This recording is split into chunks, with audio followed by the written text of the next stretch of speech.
recording, streaming. We are on the internet. Hello, Internet. Welcome back to my Rime of the Frostmaiden campaign. This is session 26. Everyone gets a point of inspiration. If you need to take a break, just say it and we'll take one. We're definitely going to take a few as we go. Let's take that group pick. Jesse, you all right? Oh, there Yes. you are. Oh, wow. All right, ready?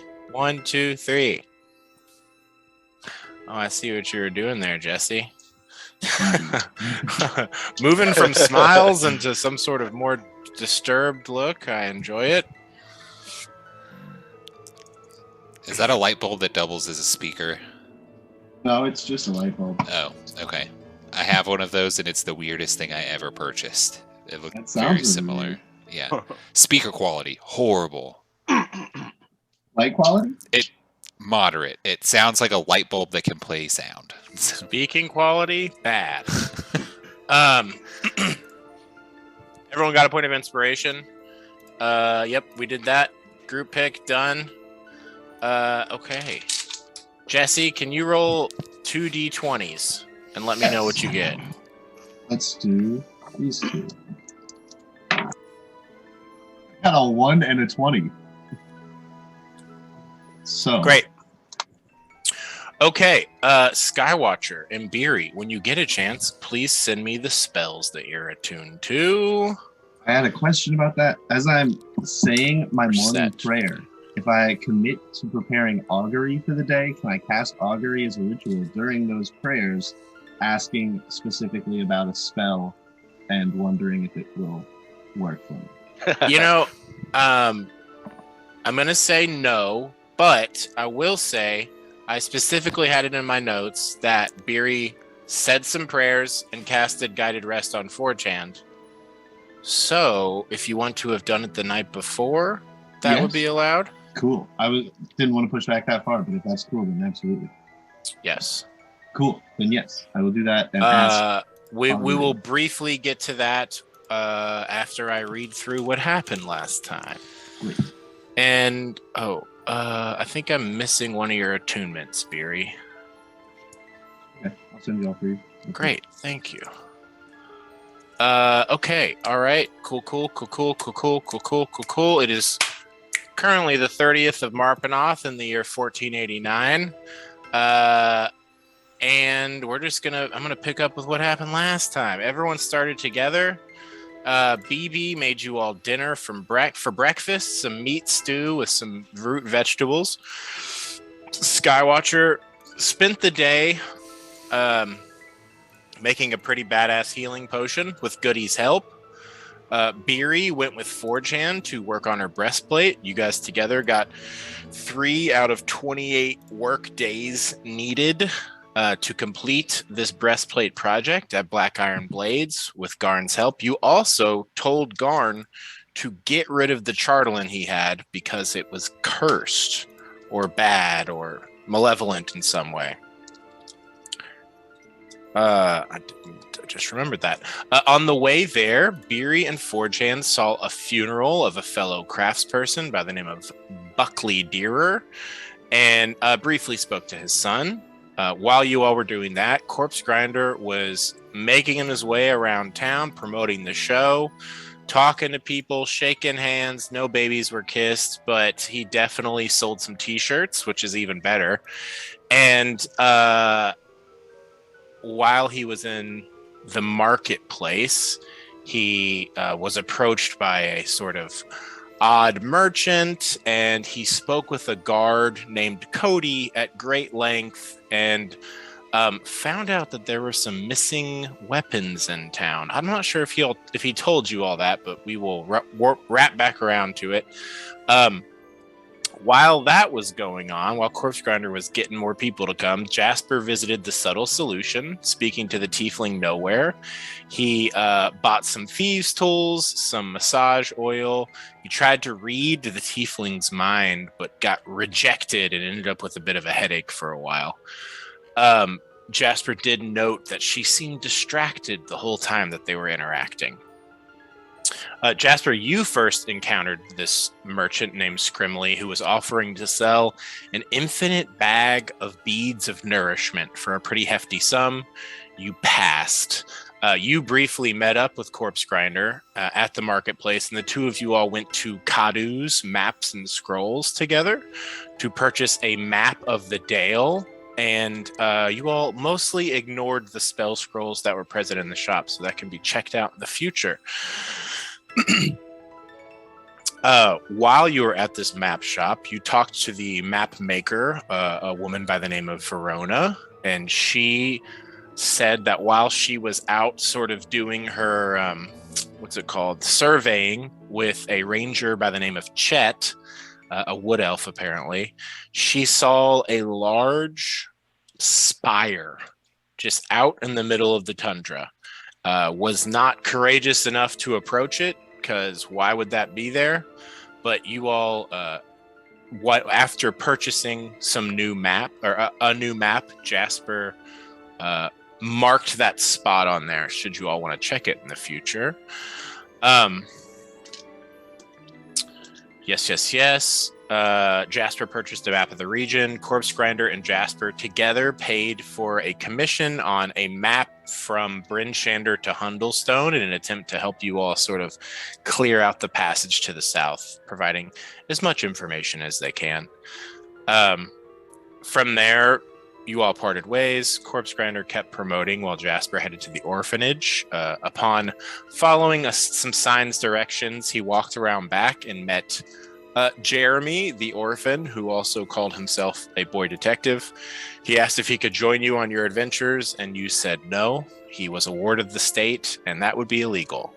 As you were about to ask him his name, though, one of the caretakers for this place, a man by the name of Rime, came out and questioned Jasper, and Jasper read his mind and questioned him back, ultimately donating 30 gold to the orphanage and finding out that every 10th day of the 10 day, they have sort of a visitor's day where different people can come and, just sort of hang out with the kids, show them their crafts, maybe help get them interested in something in the future. It was good. It was for the kids. Around this point, most of the sun had come up and gone down, and Equinox reunited at practice for Beeries, figuring out the axe, dressing up Sinar in the Orville Peck outfit, which it's up to you all if she is still wearing that. And everyone, since you guys are we're an adventuring party that is also a band, wore all their adventuring gear like a bunch of badasses. About 6 p.m., you all made your way to the North Look. You made it to a little back room, but before that saw that the stage was set up. There was a merch booth. You got your free drinks and food. Forgehan acted as the doorman for the night and collected a great deal of silver from as the night went on, over 200 people that came in, including 2 children of Auril. The show began at 7. Y'all played for an hour. Towards the end, sort of gave a long-form song about your all's victory in Tourmaline. And then you took a 10-minute break, finding out the shirts were sold. Jasper set up with Forgehand a signal, which was just to ignite his hammer if something bad was going down. Corpse Grinder Skywatcher just sort of stared out at the crowd, trying to see every single person. Your show started back up. You all talked about your victory over Ravison, in addition to playing some more songs. With another break, all of the shirts had been sold. Near the last leg of the show, Corpse Grinder played a song that was in Infernal, and after you all have now heard it 3 times, there is some inherent magic to that performance that you guys just haven't really discussed yet. As you may recall, though, he said that this song came to him in a dream. Y'all finished off this show with Corpse Grinder making a lot of bold declarations about killing Auril and ending the winter, to many cheers and applause of the crowd. With its conclusion, Equinox collected all of the money for the night, and between the cover, the tips, and the shirts, it was a total of nearly 250 gold. Money was split, and you all parted ways for the night. Junie, a representative from the mayor's office, came home and went to bed with Jasper at Hilda's and got up to who knows what. Drea brought home a dwarven lady with them that you all caught. The name was Dara.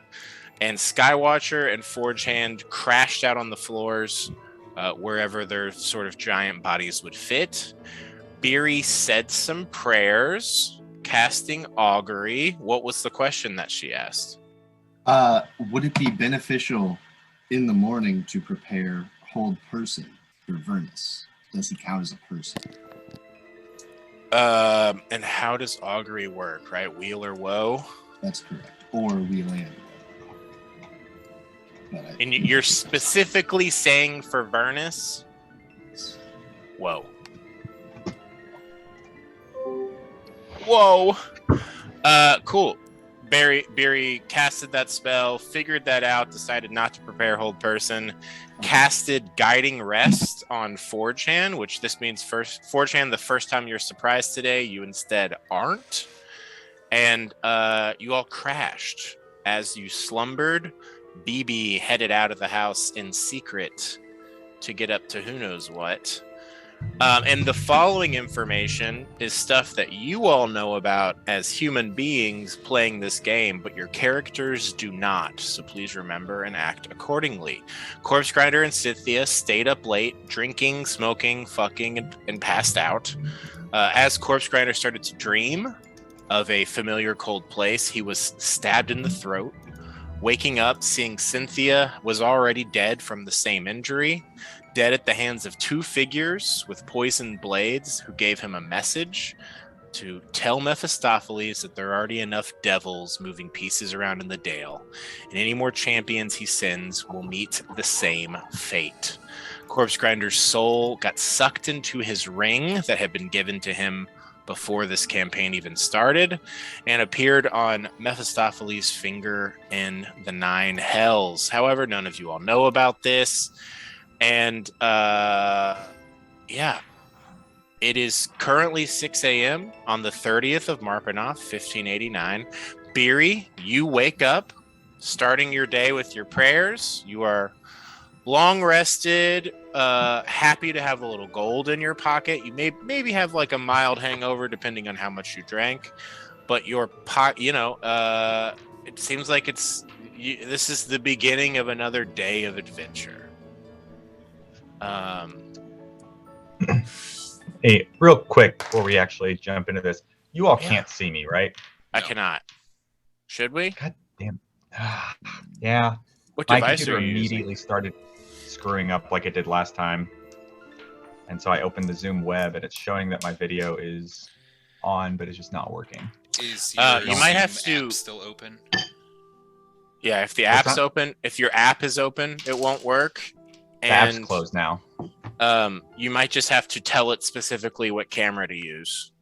No, I've done all that already, and I just wanted to make sure that it was actually like a black screen to everybody else. Yeah, I might can't see jump out and jump back in because it was open when I started it. Like the light's on next to the camera, so it's showing it as on. I don't know. I'm Yeah, annoyed. there might be. Oh, you know what? If you have Roll20 up on the same computer, it might be trying to pick up your camera from there, and that's something that you can totally turn off. I could be wrong. I think I've had that happen to me before. But okay. Technical errors aside, Tony, feel free to keep working on that. Beery, as you wake up, you've gotten dressed, planning to head to Nurilithend, your neighbors, for some tea. You do see that there's a blizzard that's still currently going outside, and it must have been going for a while because there's a lot of snow buildup. And as you are stepping out of the house, unless there's anything you want to do before you step out? I was going to do my end of long rest dwarven donut making. Yes, you wake up and make some donuts and set them out on a tray for people to eat when they wake up. Cool. I was going to put a Mary Berry in one of them. Ooh, what's that gonna do? Whoever eats that one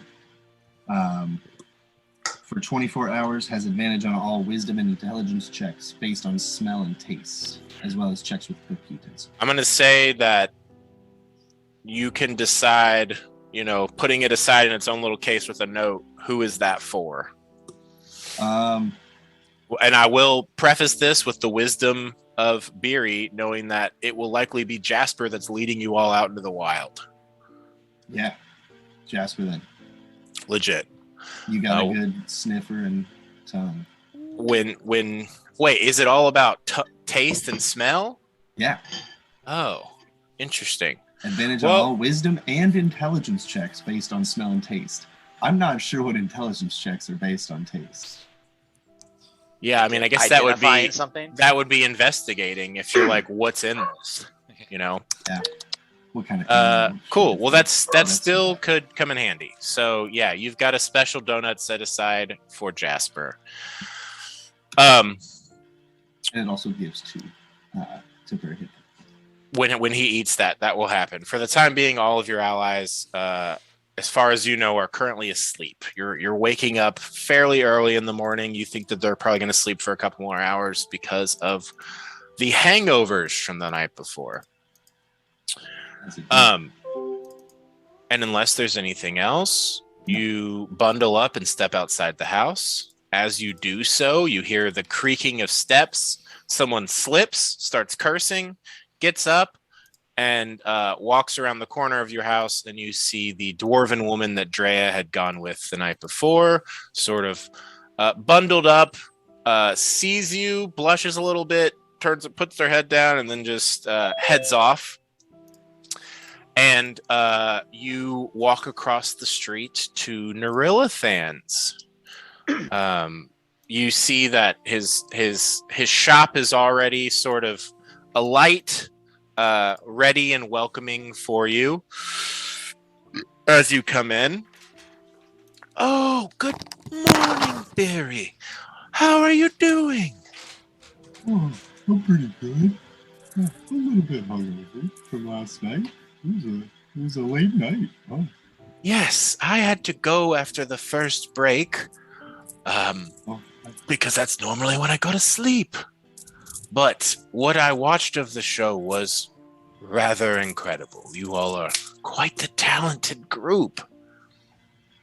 And he sort of welcomes you into his sitting area. There's a small table and two sort of plush chairs. You can see a pot of tea that's going. He's got a few cookies set out. And as you all sort of settle in, he's like, so, what's the hot goss? You know anything going on? Whoa. I'll tell him more about Tourmaline and the mine there. Just sort of catch him up on some of your adventures? Yeah. He's like, yes, the songs about Tourmaline were great. I missed the other ones. I don't know what else you all have done. I'll fill him in on the journey to the Elven Temple and kind of tell him a bit more about that than we did the folks at the show. We were being kind of holding back on that, but I want to judge his reaction when I tell him about it and see if he knows anything about it. He looks at you with surprise, and if you want to roll an insight check, you can. Cool. To be clear, I don't want to tell him how to get there or how we figured out how to get there. You're just saying it's in Lonelywood Forest? Yeah. Okay.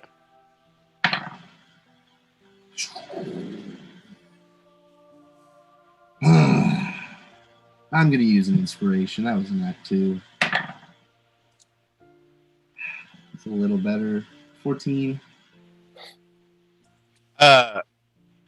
You get the sense that he is fully surprised and had no idea about that. And you feel confident that that is the case. Hold on, let me look at some stats real quick here.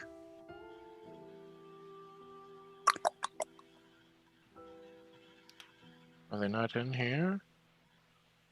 Nope. Okay, cool. So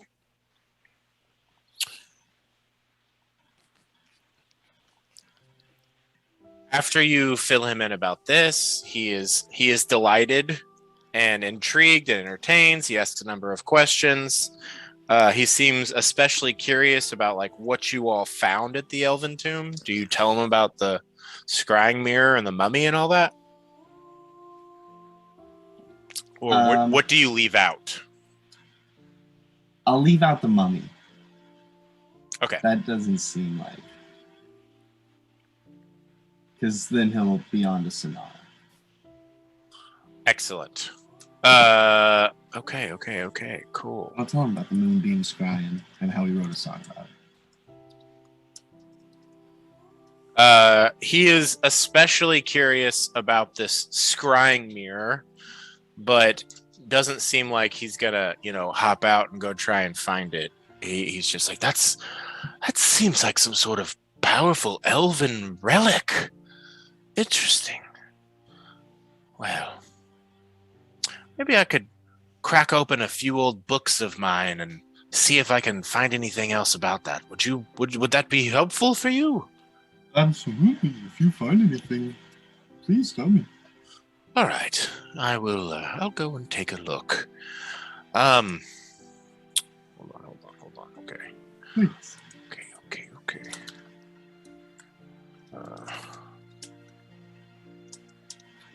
Oh, this tea is delicious. Yes, excellent. I got it. There's a place in town. It's called Shanties. I think it's a play on Shantea, the goddess of agriculture. It seems to be relatively new. If you ever, if you, he seems a little confused for a second. Really delicious teas. This is a chai. I love this stuff. Well, you told me about a few things. Do you want some of my hot gossip? Oh, of course. There's one bad thing and one silly thing. Which do you want first? Let's do the bad thing first so that we have the silly thing to cheer us up. Okay. Yes, that's fine. Well, this is a little crazy. I heard that there was a fire last night in Tourmaline while you all were playing your show, and that the Miss Reuven Theater has apparently been burned down or something like that. Pretty crazy. Oh no. That's where Am I right? we were going to have our next show. Right? I was going to say, didn't you all say you were going to have a concert there? Yeah. Oh, Shit. That's unfortunate. Please, don't feel like it. No, it's a tragedy, but come on. Absolutely. I'm not sure if anyone was hurt or anything, but I heard that it's in a state of not being able to be used to some degree. Really, I have a way to contact them. Have you encountered any sort of foul things in Tourmaline? Someone that you think would burn down a theater? Sorry for the belch. Tea always makes me burpy. No worries. Is your mic up? Like, moved? Jesse, you sound a little funny. Oh, I don't have a mic. Oh, I'm just on my computer mic. Sorry. No, But I'm getting my recording equipment next month, so I'll have. Heck yeah. Yes, there were monsters outside of town for sure, but let's see. Is there anyone in town that I think would do this? Like, In Tourmaline? yeah. Is that where there's in Tarmar? Oh yeah. So it's up to you if you want to, essentially bring like maybe the mob or not, it's up to you. If you're going to say no, I would ask that you roll a deception check. Yeah, I am gonna say no because I don't think because that's something we're trying to like keep a secret that we know about, right? Legit. Cool. Yeah. Deception, here we go. +2, baby. I'm going to use one of my saved inspirations. Oh, I'm not going to use my dice. I'm going to switch to my DM dice. These are the ones that roll bad all the time.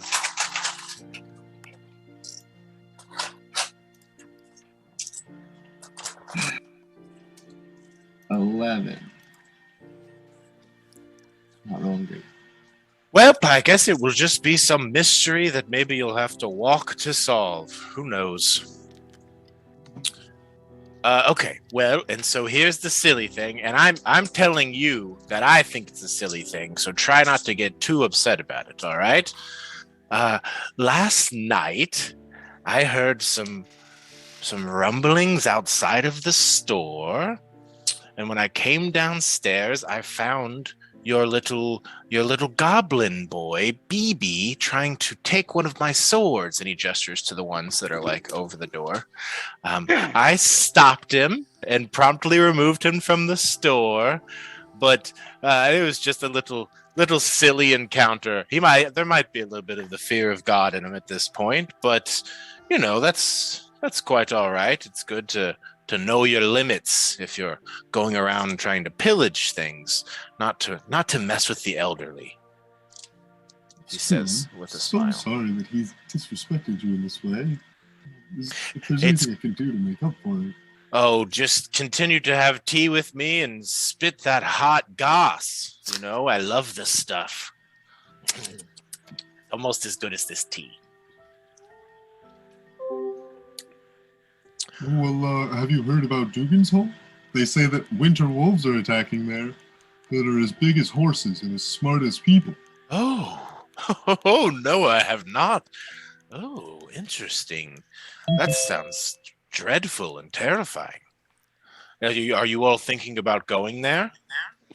Perhaps. We've got a few more things to do up north. Smart. Well, if you do go, let me know how that resolves, please. Definitely. I think next for us might be the sea monster in Mare Dualden. Oh, off to Bremen, are you? I think so. Well, I'm so curious. That'll be a whole thing. I'm curious if it's even a real sea monster. It's just someone blowing smoke or something. Could even just be like a log or something. I saw it once, but I couldn't. Oh, really you saw tell it? its shape. It was just like a little, you know, something sticking out of the water. A shape. That's all I could see. Could be anything. Mm-hmm. Interesting. Well, Billy, it's always a delight to have tea with you. You're such a darling. Thanks for giving an old elf like me a little bit of a conversation. I appreciate it. Anytime. I should be going though. My friends are probably waking up now and they'll be wondering where I am. Absolutely. Well, have a delightful day, and when you're back in town, let me know. We can get tea. Hopefully at the next 10 day, I'll see you. Yes, I'll be hoping At so. the very least. And he walks you to the door, and you know, as per normal, he's pretty slow, but he opens the door and lets you out and waves goodbye and closes it up. You make your way back across the street. As you come back from your tea and rest, you open the door and you see that in the main sort of room, BB, Andrea, and Tilda are there. And BB, in his scream talk, says, hold on, I'm going to try and pull the mic away and see if this will capture it or it's just going to black it out. We'll see. Hold on. We're leaving if anyone wants to help! Could you all hear any of that or did it fail? I heard we're leaving, and then it kind of trailed out at the end. He was saying, we're leaving if anyone wants a hug. And you all quickly wake up and recall that BB and Drea are leaving this very morning. Skywatcher, you are awake as well. Jasper, you over in Hilda's hear Who's this. Oh, okay. Cool. Well, then Jasper will start to, he'll toot his dust, kind of get up and stretch and kind of crack all of his bones, and then work his way over there. Yes, excellent. Yeah, BB and Drea are there. They're fully bundled up. They've got like bags loaded with supplies. Tilda's ready to go, doing some stretching. And they sort of just look to you all and say, I'm gonna be safe out there. Dre's got my back. Dre's like, it's absolutely gonna be okay. At least the journey there is gonna be okay. I don't know what's gonna happen when we meet your people, but the journey there, guarantee you, totally fine. Beery, you have the sending stone. Check Cool. in as You much can- as you can. Yeah, we can both check in with one another once a day. So, if you want to reach out, feel free. I will try to remember in the midst of the travel, maybe when we take a rest or something, I'll reach out. Okay. Sounds cool. Jasper, you come over at this point and see them all packed up. Skywatcher, you are awakened as well. And do you all want to say anything or just give BB a hug or whatever? Shoot. Jasper left his bag and stuff over at Hilda's, so he's gonna. No, you have it. Well, That's fine. Okay, cool. So he is gonna pull out, just kind of like a wrapped item, and is gonna put, 3 regular daggers on top of it, and hand it to BB. Oh, Hey, bud. yeah. Don't open this until you're on the road. Okay. But I got you something as a little gift. I've seen, some real kind of growth out of you since we've been traveling together, and I just want to make sure that you stay safe when we are not here to look after you. Oh, well, thank you. I appreciate that. I'm gonna do my best to stay safe. It's gonna be a safe journey. Can I call you Uncle Jasper? Yeah, that's fine with Thanks, me. Uncle Jasper. For And sure. He puts your stuff in the stuff you give him in his bag real quick, and he quickly gives you a hug. So he already has one of my daggers, so I gave him 3 to give him 4. Cool. So he now has 4 daggers. And is this what you purchased from nowhere? Yes. And Great. also I have the obsidian dagger. No. No. He has that, as far as I know. Okay, I thought Corpse Grinder had that for a minute, but He was like, I don't want this, and BB grabbed Okay. it up. well, I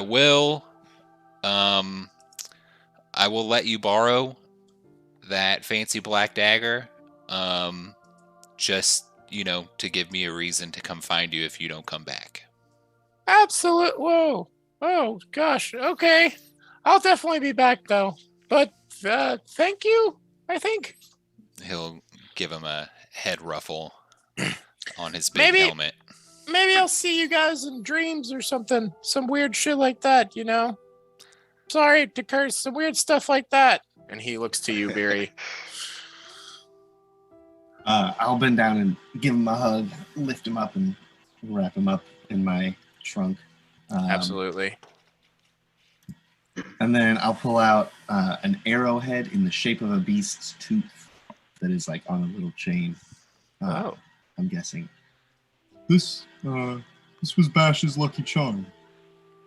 He had it in his pack, and when I got the stuff out from the thaw recently, I picked this up, and I thought, you might like to have it. He tears up at this and says, "Thank you so much. Oh my gosh, this is awesome. Oh, I didn't expect this at all. Oh gosh, oh geez, okay." He seems very genuinely moved by this sentiment. Oh, you've got a lot of things to figure out about who you are and where you come from, but just know that you'll always have a home here. Yeah, I will, and I'll be back for sure. Drea, in the meanwhile, has gone up to you, Jasper, and is just doing like a handshake you all established in the secret dream, or the magic dream. Cool. You do the little finger tickle inside the handshake. Yep. Whatever it's comprised of, they do it. They know it, and seems very much like nonchalant. Like, you know, Drea goes out all the time on the road, so it's just sort of like, yeah, this is just what I do. Like you're very used to their coming and going. They come up and give you a hug anyway, Beery, and BB looks to you, Skywatcher. Can I have, while that was going on, tried to have walked over to Forge Hand quietly and just whispered, "Where are they going again?" Yes. Just before that. Just before BB approaches you all. Yeah.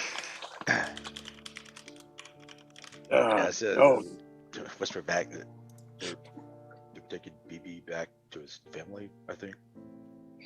Oh, right. Yeah, okay. Yep. Oh, hey there, BB. Oh, Skywatcher! Yep. Do you have any gifts for me for the road?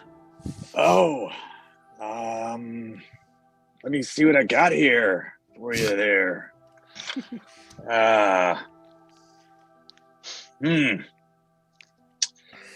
Here's a set of traveler's clothes. Oh, thanks. These look pretty big. Are they Goliath sized, or do they fit on your centaur form? Definitely Goliath size. These are the clothes that were like on your dead body. There's like blood stains and they're torn. Very nice. Oh, thanks, Skywatcher. I guess they're so big, I could try and make a few sets of clothing out of them or something.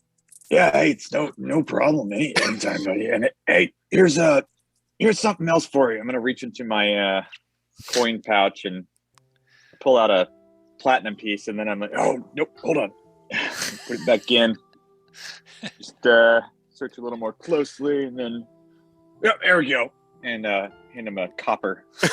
Oh, thanks. How sweet.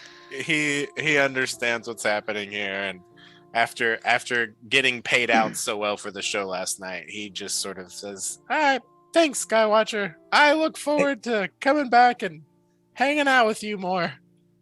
Yeah, I'm sure that would be just a real treat. Yeah. Forge Hand, we haven't really got to hang out a whole lot, but you seem pretty cool. Please keep Beery and everyone else safe. Oh, you know it. It's been fun. Don't die and stay warm. Definitely not. Let's give him a fist bump. Your fist, which is The size of his easily head. 10 times larger than his hand, you two meet. And Drea looks to him, looks to you all, and says, "All right, well, we're getting out of here. You all, whatever you do, please be safe and smart. I'm not going to be able to run across the entire Dale over the course of like 10 hours to save you all again. So please keep Beery safe." What? Not with that attitude. Well, I don't want, I guess I'll say I don't want to. I guess if I get some crazy dream, I'll act on it. But, yeah, be safe. And Drea, says goodbye to you all. And Drea and BB step outside. They both mount up on the back of Tilda, and they take off. It is left with the four of you all, and then Sinar has just been sort of standing there staring the whole time, not really saying anything, and Goody seems to still be asleep. You hear a little snoring. Ooh, a muffin. Or a I donut. guess I will say BB says, "Well, I guess Corpse Grinder's still asleep. If you all see him, tell him I said goodbye." Before taking off on the back of Tilda. Wonder why he's not here yet. Oh, he Dude, Probably. Tuck him down. We were in a hurry, right? Well, so I actually wanted to talk to you guys about that. I probably know where he is. He and Cynthia kind of bang it out as much as possible whenever they're together. So, pretty sure that he's going to be wherever she is. So, we could find them pretty easily. Jasper knows where the guards and stuff stay, right? Yeah, that was at Kelvin's Comfort. Yeah. You all went there the other night. That was where Ogden Flamebeard, that one dwarf, sort of was like, "Hey, how dare you not play a show here?" Okay. Yeah, so I know where to find them. But I did want to say, last night after the show, Glenn kind of slipped me a little note in the tip hat, and we are now in possession of the schedule for the caravan. And guess what? They leave today from the cabin, and they go to Bremen. So I don't know if y'all want to kind of make a move on that, or if you want to try to scout it out, or intercept, or do some kind of thing. But we How far know. away are we from there? How long will it take us to get there? Well, It's a little hard to hear you, Kevin. Really? he pulls out his map, which is the big one, and I guess I can. 4.5 to Brennan. 4 miles. That is. I'll put this in chat, I guess. Yeah, well, and I also, a while back, gave you all that map that Drea provided with distances between the towns labeled, Yes, in case you don't still have that. I do have that somewhere. That's on the Icewind Dale guide. Yes, it is on the Icewind Dale guide. Excellent. Near the bottom, I guess it's technically page 35 of the guide. God. So you'll be traveling from Bryn Shander to Targos, and then from there to Bremen. Yeah, total 4.5 miles. And generally, y'all, if the conditions are decent, you can do about 1.5 miles an hour. And if they're not, it will be less. On Axpeak. Yes, on Axpeak.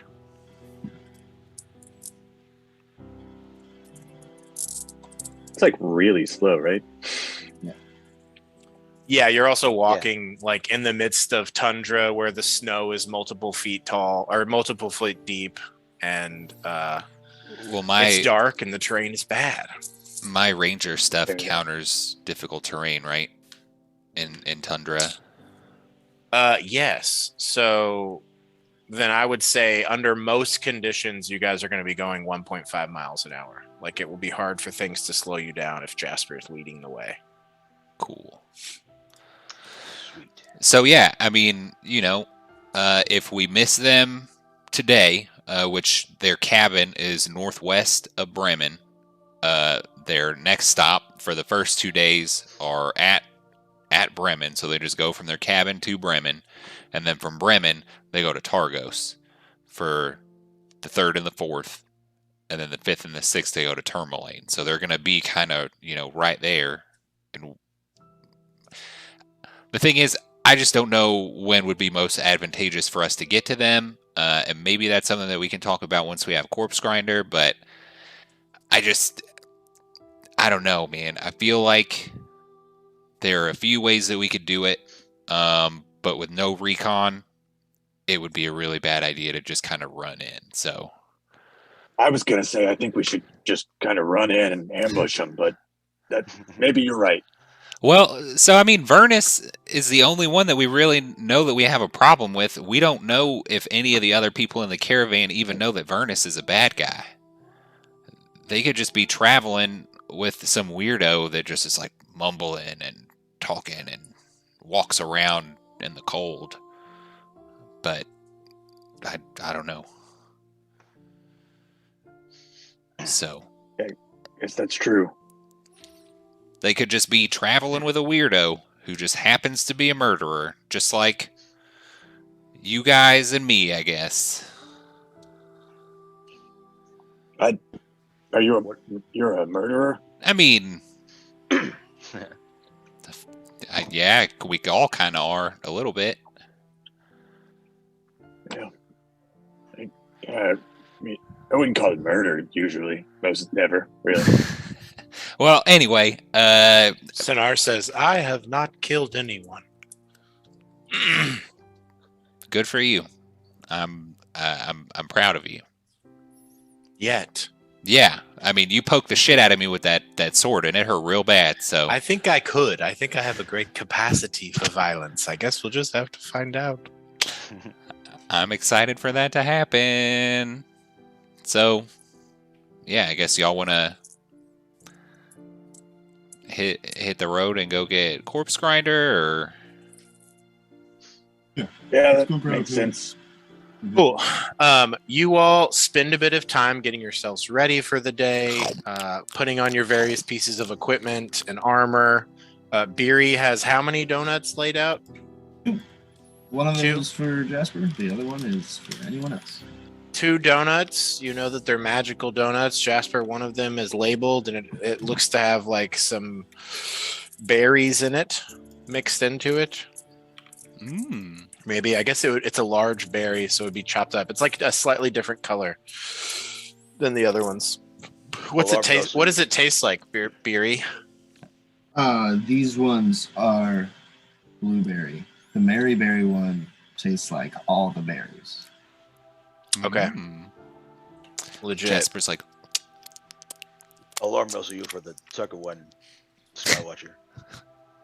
I'll do you one better. And I reach over and break it in half. I would allow that to work. Both of you all can just get 1 temporary hit point. That works for me. Do you accept Forge Hand? This time I will, yeah. All right. I mean, if you want to arm wrestle over it, I guess we could, but I've already broken it in half. It's kind of a symbolic of offer, you know. It's an offering. A little plant wakes up. Bread. Do it, you coward. Do it. Bet you can't. We can still arm wrestle anyway. Are you calling me a coward, Bush? Yeah, absolutely. You don't want to arm wrestle him? I thought you were calling him a coward for not taking the donut. No, I'm saying Yeah, you're I'll arm wrestle. I'm not gonna have any Bush call me a coward. Excellent. Both of you all roll opposed athletics checks. Oh, I am definitely gonna activate my armor for this to get a +2 bonus for this one. Perfect. That's the frost rune. You cast guidance on Skywatcher. Skywatcher, you can add a D4 to this. Nice. I got a 24. That's probably not good for me.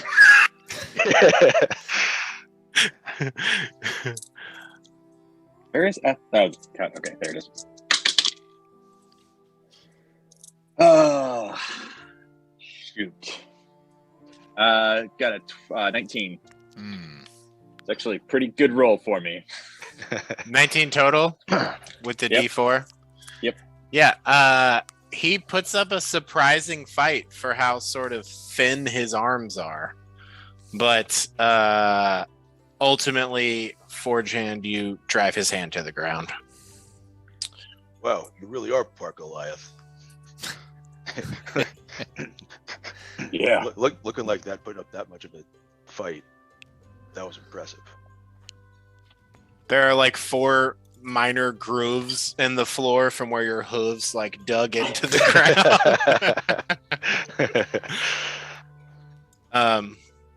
But yeah, after you all get ready, and I would say, do the donuts provide a day of food? If not, you see there are plenty of berries upon Goody if you guys want to just eat a good berry for sort of your day or morning's food.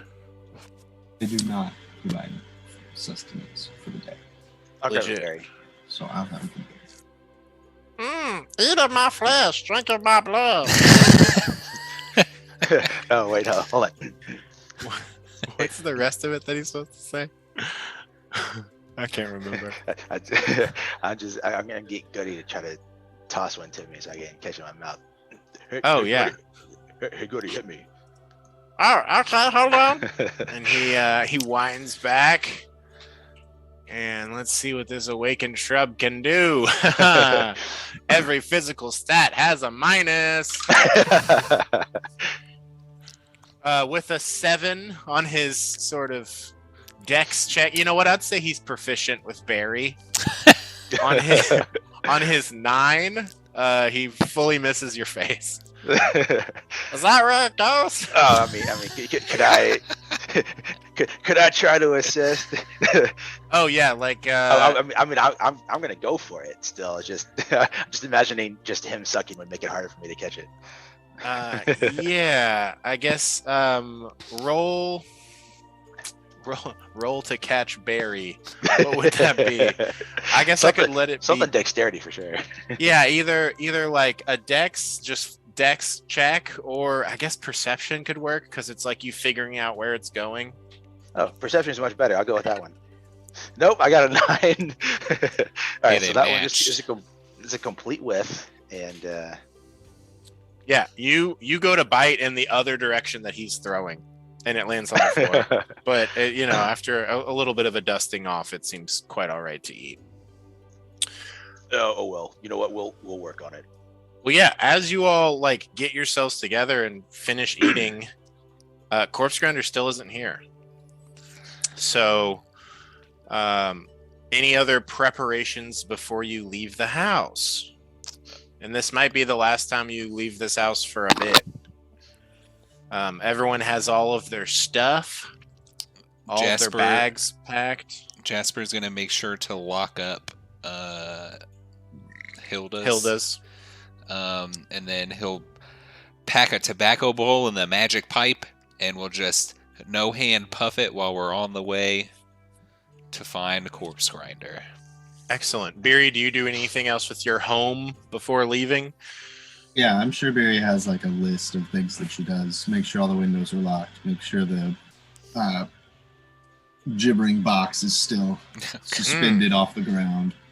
Yeah, roll me a check on that box. Check on that box. What am I checking? It's a natural 20. Wow.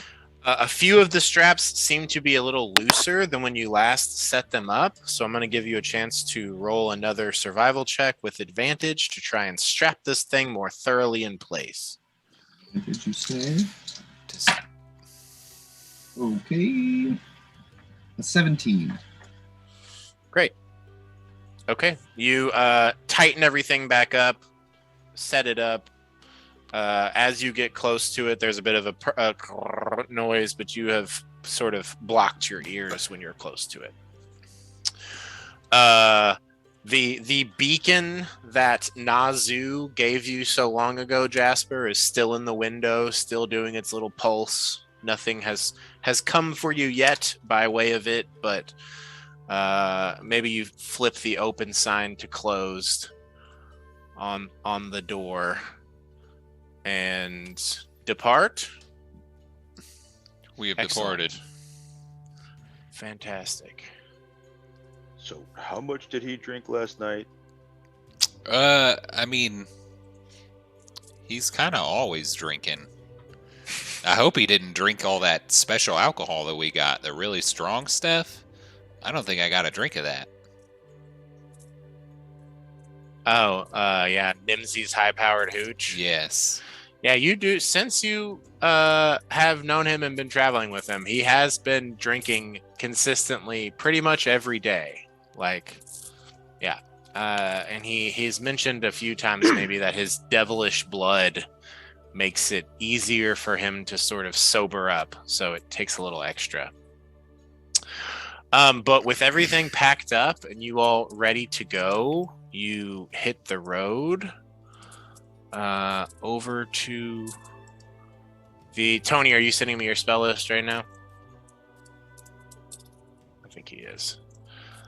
You make your way over to Kelvin's Comfort, passing down this main thoroughfare, going through the marketplace. I'm going to say at this point it's probably about 9 a.m. And greeting, departing, getting dressed. Probably. Oh, I'll do 8:30. We'll say it's 8:30 as you all leave. Did really quick? Did Kadu establish when the map would be completed? No. Okay, I They didn't did think not. so. Worth checking up on in the future. Sure.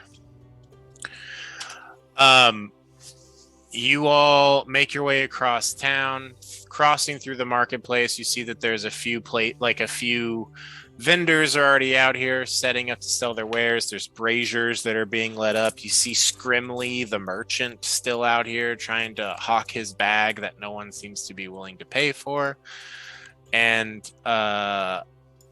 onwards you go to Kelvin's Comfort.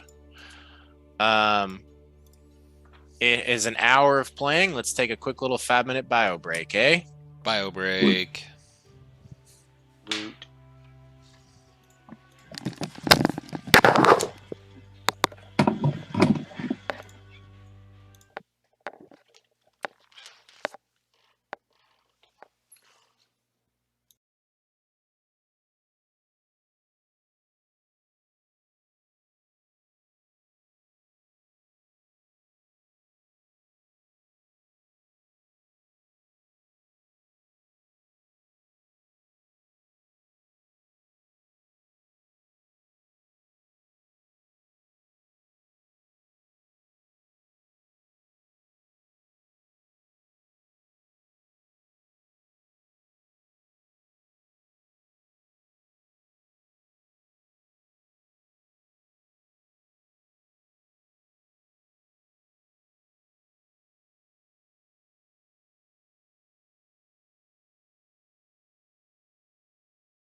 Are we back? We're back, baby. Here. Back. Oh, now we're back because I put my microphone on properly.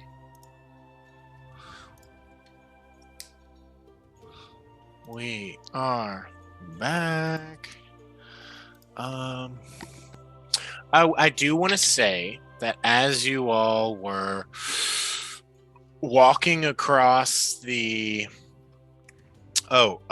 Jesse, are you sending me the spells? Yes. Fantastic. As you all were walking across the market, a number of people were like, "Hey, Equinox!" Or like, and one of them even like pointed to their shirt that they were wearing. That is your all's shirt from last night. Good.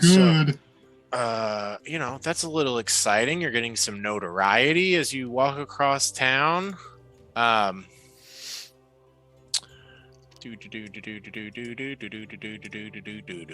Okay. Great. Hold on. Sorry, just taking a few notes.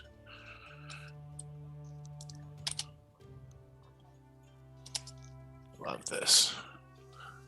Excellent. Okay. All right.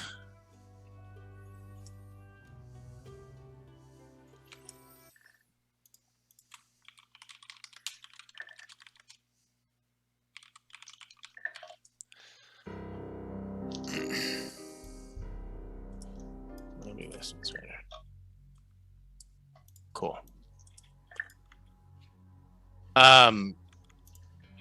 As you make your way across town. 8. The blizzard shifts from being howling and intense to just heavy snow, which is a delight. Officially not in blizzard as categorized by, the mechanical nonsense. It is just snowing. Okay. Excellent. You make your way to Kelvin's Comfort. You see that this place, as you come in, is filled with a number of hungover caravan guards. Some of them are eating. Some of them seem to be just like at a table or in a couch or a chair, sort of just dozing off. And a few others are at the bar, sort of drinking the hangover away, a little hair of the dog. There is no sign of Cynthia or Corpse Grinder as you come in. What do you all do? Do we see like D'Angelo or Illithok or Shiny or like? Yes, all three. Cool. Hey, morning, y'all. D'Angelo wakes up. Illithok is at the bar drinking, and Shiny is eating. Hey, y'all feeling okay? I am feeling a little rough, buddy. I honestly, I should just go back to my bed and lay down. And you see D'Angelo just gets up and walks out. Illithok says, "I'm feeling great, You just gotta pour it back on top. Keep it going. It's a process. In and out, in and out." And Shiny is currently in the middle of chewing a bite and gives a thumbs up. Cool. Well, hey, y'all ain't happen to see Corpse Grinder or Cynthia this morning, have you? I have not. I heard them last night, going pretty late. They're a little loud as a pair, but have not seen them. That sounds pretty Probably all typical. worn out. Then, I And guess. Shiny says, "Not as of this yet this morning." Shiny, by the way, is a silver scale dragonborn, and Illithok is a Goliath, but he is not from the Akhenathi or Thun-Lakalaga tribes, as you all know. His accent being a bit of a giveaway on that. But yeah, they say they haven't seen them yet. You see Ogden behind the bar. Hey, I heard you did a bit of a show last night at the Northlook. How'd that go? Yeah, it went pretty well. It seems like everyone that we've run into in town pretty much appears to be hungover, which is cool. Y'all look like you're dressed to head out of town. If that being the case, please let me know when you get back and we could set something up. I could do it on pretty short notice. All right, sounds good. The next time, so we got another show coming up, and then the next time we come through, we'll let you know and we'll play a show. Where's your next one? Well, it's up in Tourmaline. It's at the Mistruven Theater. Oh, that's a pretty big venue. That's not a bar either. All right, a whole different vibe. I hope it goes very well. Yeah, me too. Apparently, they're doing like a bunch of preparations for it and stuff. Like it's supposed to be a really good one. As far as I know, that guy, the guy who owns that place, can't remember his name, has been preparing for a play for quite a long time. So I'm sure he's welcome to something else. Seems like he's really milking it. Huh. Well, that's interesting. You've heard of it all the way down here, or over here? Not, to be honest, there's not a lot of theaters in the Dale. So Sure. All right. So you keep up on your theater news then. I keep up on unique attractions of different towns. Cool. Just out of curiosity. Okay. Well, yeah. Next time. Gotta know it's competition. Yeah. Hopefully we blow that place out when we play it. And then the next show that we play will be like a smaller venue, so maybe we can upcharge on the admission. We can both take a bigger cut. Jasper, is it right? Yeah. I look forward to doing business with you as we go forward. And he shakes your hand with the biggest smile. Are you all in need of something here? You wanting some drink or something to eat? Well, we're actually coming to find our friend. Would you mind, Corpse Grinder? I don't know did you see the show? The other part, the other missing part of Equinox. Yeah, you're missing your devil friend. I think he came in last night with one of the caravanners, Cynthia, and haven't seen him since. Could you, I guess, tell me what room he's in? We go check on him. 6. Cool. Well, yeah. Make sure you knock first. Well, yeah, we got a special knock. I know. If there were anyone else, I'd tell you to fuck off. But seeing as he was in your party and playing music with you all, he last I saw, he was in room 6. Cool. I haven't seen him come out. Well, what do you got for breakfast going on today? Did you eat one of the good berries? No, he didn't eat a berry. He just had the donut. Right now we have an axe beak egg omelet. It's huge. Sounds good. Can I have one of those? I'm gonna go check on him and then I'll come back out. Absolutely. We'll throw some fixins in it for you. Do you like it extra greasy, and do you want any hot sauce in it? Oh, yes, please, to both of them. Thank you All very right, much. you got it. And he'll just walk off. He places an order as you guys are. Are all of you all going to check out the room? Yeah. Yeah? Cool. During that whole Already- conversation, I've already eaten. Beery's trunk was rubbing her tusks a little bit nervously, and as we're walking away, she says, I have some bad news about our next show, guys, but I think you better wait till we're with Corpse Grinder. Okay. And Jasper's gonna kind of just kind of bullshit talk and just walk backwards until we get to room 6 and kind of talk to you guys just about plans for the next show and stuff. And then we'll get to the room. Yep. Yeah. You make it to the door, big number 6 on it. Cool. It is currently locked. Jasper will do a goofy knock, pretending to go with the joke he told. Excellent. You knock. Moment, 2, 3, no response. I would say if you guys want to give me some perception checks, you can. Well, I got nothing. okay.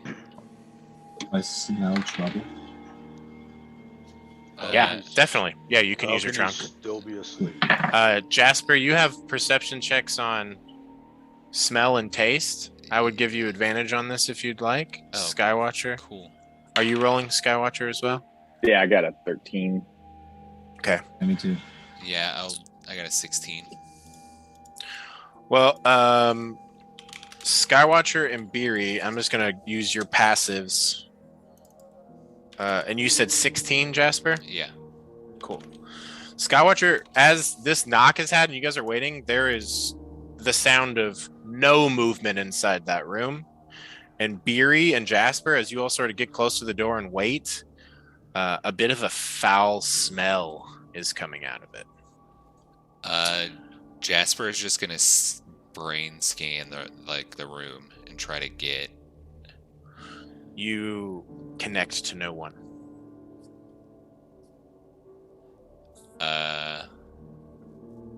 Sounds not right, y'all. And he'll just kind of like reach into his bag and pull his thieves' tools out. And we'll just start to work on the door. And no one's coming out. Seems like most of the people from these rooms are out there. You see Ogden behind the bar. You quickly pull your lockpicks out. Roll me a check. Did we establish whether or not using my mage hand from the crystal gives me advantage for the help action? It does not. Okay. There a window on these rooms, you think? I would say it does not automatically. If you want to try and speak up and ask for some help, you could do that. It's okay. Thieves' Tools is Dex and proficiency, right? Mm-hmm. Okay, so 24. Great. And so as you are putting your tools in here, you quickly realize, like, there are different types of locks in the world made for very different purposes. The vast majority of locks that exist in places like this are not locks that are like meant to fully, how should I say this? They're locks that keep honest people honest, but if someone wanted to get through them, it wouldn't take very much effort. The DC on this door would be like a 15. You're like, oh shit, that was very easy. And that's common because it requires a greater deal of intricacy to make these locks more and more complicated, which tends to make them more expensive. You unlock the door. Do you open the handle and look in? Yeah, I mean, when, the lock's picked, he'll kind of just, like, look to the rest of the group and just kind of turn the knob and open it before he, like, looks back and then kind of peeks in. As you open this door, there is a scene of horror. Corpse Grinder and Cynthia are both in bed with large gaping holes in their throats. Their bodies and the bedspread are covered in dried blood. They're both naked. Their piles of gear and clothing are setting on the other side of the room. You see that they both have knives in their hands. And zooming back from that, there are glyphs and infernal writing all over this room that look to have been written in blood. And Beery and Skywatcher, give me like an Arcana check, but use your wisdom, basically. Alright. Dice is done. Tired of these bad rolls. I got a 14. Cool. Skywatcher, this isn't type of magic you've used, but you've learned about it. Like, this type of circle and these glyphs that are laid out would be like a summoning circle. Like, this would be something that you'd set up to bring something from another world to here. And you all also see that the sheet music that he played last night, that it has that crimson ink of Infernal, is sitting next to the bed on the bedstand, and leaning sort of up against the bed and the bedstand sitting on the floor is his cittern. And there is the smell, and Jasper, I would say, this is a somewhat familiar smell to you, maybe some of the other ones, but you're very intimate with death, I would say, to some degree. This is the smell, when someone dies, their intestines release, and then their body starts to decompose rapidly as parts of them can no longer sustain life, and even the bacteria in them, some of them begin to die. They are both fully dead, and this room is a horrifying murder scene. What do you all do? Jasper. I've just been standing outside, leaning against the wall, completely obscuring Jasper from. Like You're blocking direction the down hallway. hall. You're just keeping cover. Cool, that's fine. So I haven't even looked at it This yet. hallway ends at a dead end where there's just other doors. So the only other people that would be, you'd hear them coming out of their doors if you guys wanted to try and continue to hide something. Forjan, you're guarding the door. I would just explain the summoning spell briefly. It's like, this is some kind of spell used to summon something. I don't know who or what. But yep, that's what the hell went on in there? At which point, I then peek my head around the door. Yeah, you take in this whole horrifying scene. Jasper and Beery, what are you all doing? Does it look like those are the knives that cut their throats? Like, is it something that you would be able to tell from that? So you're trying to make like a sort of investigation check? Yeah, Jasper's just going to investigate their bodies and try you're to just figure like out, moving in and you're like, okay, what the fuck's going on here? Yeah, it just looks weird. Beery, are you trying to assist him in any way? Or what are you doing? I think Beery would like fall to her knees at first and just like say like not again or something like that, and then collect herself for a minute and try to make sense of the situation. And yeah, she'll help Jasper, and then she just kind of wants to look and try to ascertain what.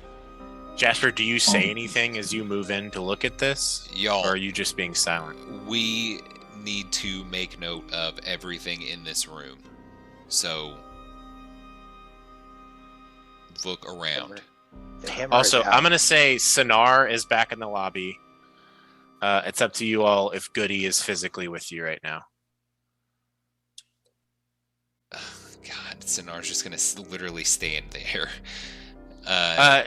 She could. I will say you guys told her like sit down and chill, Okay. and she's just sort of in a cross-legged pose. Should we tell anyone that we need to. Well, what the hell happened? Who killed him? Yeah, let's all just come in here. I mean, at first glance to you all, it looks like they killed each other. Yeah. And this was some sort of demonic ritual or some shit. That is just upon just seeing this, like, what the fuck.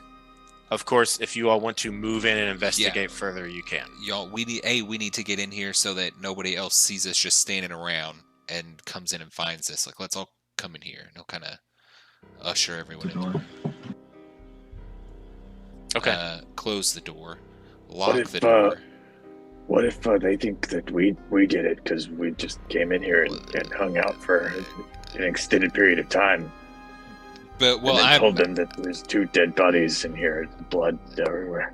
I'm an investigator, so I feel like we need to see this first before anybody else touches it. Like, presumably we're the first people to find this. Ogden acted like he's just over there. So yeah, and none of the caravan people seemed to indicate that they had seen them today. Yeah, and we know that they came back here and they were alive because they were banging, and now they're dead. So I don't think. Why would he do this? Like, if this is what happened and they killed each other and he did some kind of or some sort of spell to summon something happened in here, like. Well, here's the sheet music for that infernal song on his nightstand. I wonder, maybe whoever gave him the dream that wrote this song had more intention behind it than just a good song to get the crowd going. Maybe it did something to our friend's mind. Maybe it's some kind of spell on its own. That's what and playing it unlocked the that whatever happened. Maybe he was possessed? I Once mean, he started playing? I don't know. I mean, y'all. Infernal sounds weird. Summoning sounds weird. You know, when it goes together. But it's like I don't remember him ever voicing that was like a priority for him. You know, he was like, I came up with this cool music, and then I had this dream, and there was a song in it. But he was never like, I'm gonna kill me and the woman I bang and shred. You're right. I think he liked himself a little bit too much to be willing to sacrifice that. I feel like he liked drinking more than he would want to sacrifice that. But yeah, I mean, I don't know. It seems weird to me. So I mean, you know, look for clues. Y'all Looking for clues. see any footprints or With inability to establish a motive, you guys sort of start looking around. Beery, do you want to assist Jasper, or Jasper assist Beery? If you're checking the wound on the neck, I would say that would be a medicine check Beery could make, and Jasper, you could assist. Or if you're looking for other details, we can do other sorts of checks. Forge Hand and Skywatcher, if you guys want to work together, one of you all can take advantage, or you can both roll. You can just do perception or investigation. If there's something you want to particularly focus on, you can. Otherwise, if you just roll a check, I'll tell you some general details you notice depending on what you roll. Remember that you can cast guidance. Yeah, I mean, I have a pretty solid medicine thing also. I might be interested in Okay. looking at that part, I the was bodies planning on just specifically. making sure the door stays closed. Cool. Leaning up You're against just it. yeah, you're just keeping it. Yeah, I get you. If I'd be getting in the way of who's going to do it, Fury?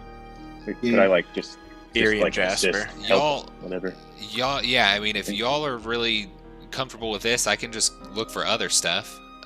Y'all check out the wounds and stuff like that, and Jasper will kind of look for, you know, signs of a struggle or things, you know, that go along with killing someone. So, so Skywatcher and Beery, if you guys want to roll medicine checks, either individually or one of you all will roll with advantage. If you roll individually, both of you all can take guidance. It's up to you how you all want to do it. Just each roll. What? Do you want to both roll for that? Sure. Yeah. I think advance. Just don't choke. Oh shit! I'm gonna Joke. use a point of inspiration there. 19. Jasper, can you Natural 20. Wow. Oh shit! Jasper, can you take a look at the song and see if that has anything to do with all these infernal writings on the walls, and like see if those match up in any way? Like maybe the song is what's written on the walls? I mean, I'll look at it. I don't really know Infernal, but I heard him say the words, so maybe I could figure that out. But yeah, I'll look at it, see if I can match Yeah, them. I would say that could be either insight or perception. I imagine you want to try and avoid investigation. Yes. As a stat to be rolled. Yes. Can I do? Can I do? Can I do perception by licking it and get the bonus from the berry? See if I taste another hand that's touched it, aside from Corpse Grinder's hand. That's sort of pushing it No, for that's me. fine. I don't care. 16. Okay, so here's what you all put together. Beery, you looking at the blades in their hands and looking at the blade that pierced their neck, they are two different weapons. The blades that they are both holding were not used to slit their throats. Skywatcher, you notice on the edge of both of their wounds There's a bit of a faint shine, and there are some like darkened veins, and that indicates to you that they were poisoned. Like whatever blade did this was also poisoned, and the blades that they're both holding in their hand have no remnants of poison on them. I'll point that out to Beery as I notice it. With your nat 20, I'm gonna have to give you a few more things. You like see that, and you're like, okay, this doesn't seem like they did this to each other, and you just start looking around the room while Jasper is like, looking from this paper to the stuff on the walls and the floor. The window that is in this room is unlocked. As you open it up, the shutters that go outside are not fully closed and latched, as they would be latched from within. Looking out that window, you see where 2 sets of feet punch through the snow coming out of this window, and then the tracks disappear. And after you put those together and then start like looking around, that is like theoretically what a summoning circle would be like, but it seems wrong. It seems sloppy. And Jasper, as you are comparing the two, like the properly written Infernal does this. It's like if someone knew Russian and they were writing it, and then an English person just tried to write Russian characters. Actually, let's take it even further. It'd be more like writing like Mandarin and not having experience, because it's a complicated language script-wise. Yeah. A lot of the symbols are just fucked up. It's not proper Infernal that's written. Like if somebody wrote a Mandarin character that had a circle in it. Yeah, it's just like someone looked at this and they're like, yeah, that's kind of what it looks like. And it just looks sloppy. And I mean, between those 3 checks together, you guys are like, this was staged. Okay. Someone is making this look a certain way. This is not what happened here. Okay. So Jasper has Bola's notebook, and he's just, as we're discovering things, he's just writing everything down. If Alkangor says any of that stuff out loud, he's just... Do you share your thoughts as you notice them, Skywatcher? The only thing I shared at first was the poison to Beery, and then I started kind of going into like a Sherlock Holmes kind of series of just looking around without talking to anybody. I open the door loudly, and I'm like, interesting. Brain blast. Okay. So yeah, I mean, Jasper's... I guess Jasper's like, what? Yeah. And then I start looking at the circle, and I'm like, oh, no. Okay, all right. Groaning. All right. And then I'll start sharing, I guess. Oh, like, so this is... I hope you give some isn't a real- grandiose speech. They're like, this was a framing!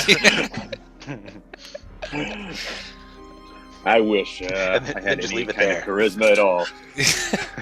That's fair. Just, this I is a maybe framing. even tried to, though. He's like, this was not the... this is not what it would have... I don't think this was... I don't trust this whole thing. Doesn't look right. Doesn't feel right. Doesn't look right. I'm sorry, I'm just so overwhelmed by thinking. Fake circle. Steps outside. How long? Shutters open. How long has Poison. it been since we've been in here? Since you all have been in this room, Yeah. 20 minutes. Okay. Jasper kind of So follows sorry. along and watches everything that is pointed out. Just notes it. See, this was the shutters and the footsteps down here. You see? Can you describe look- those footsteps? Did you say there were 2 pairs of footsteps? and I then think they it was just. It looks like 2 sets of So, I mean, I'll say there was a blizzard all night. It's still heavily snowing. You can see where two sets of feet punch through the ice as if coming out of this window, and then the tracks sort of vanish after that. You do know that, I mean, in it's a spell you can cast. There are magics that can obscure travel. You're not sure if that was the case, but you don't see any further footsteps past. Seeing that it seems like someone did this and then left out the window, didn't like lock the window behind, didn't latch it.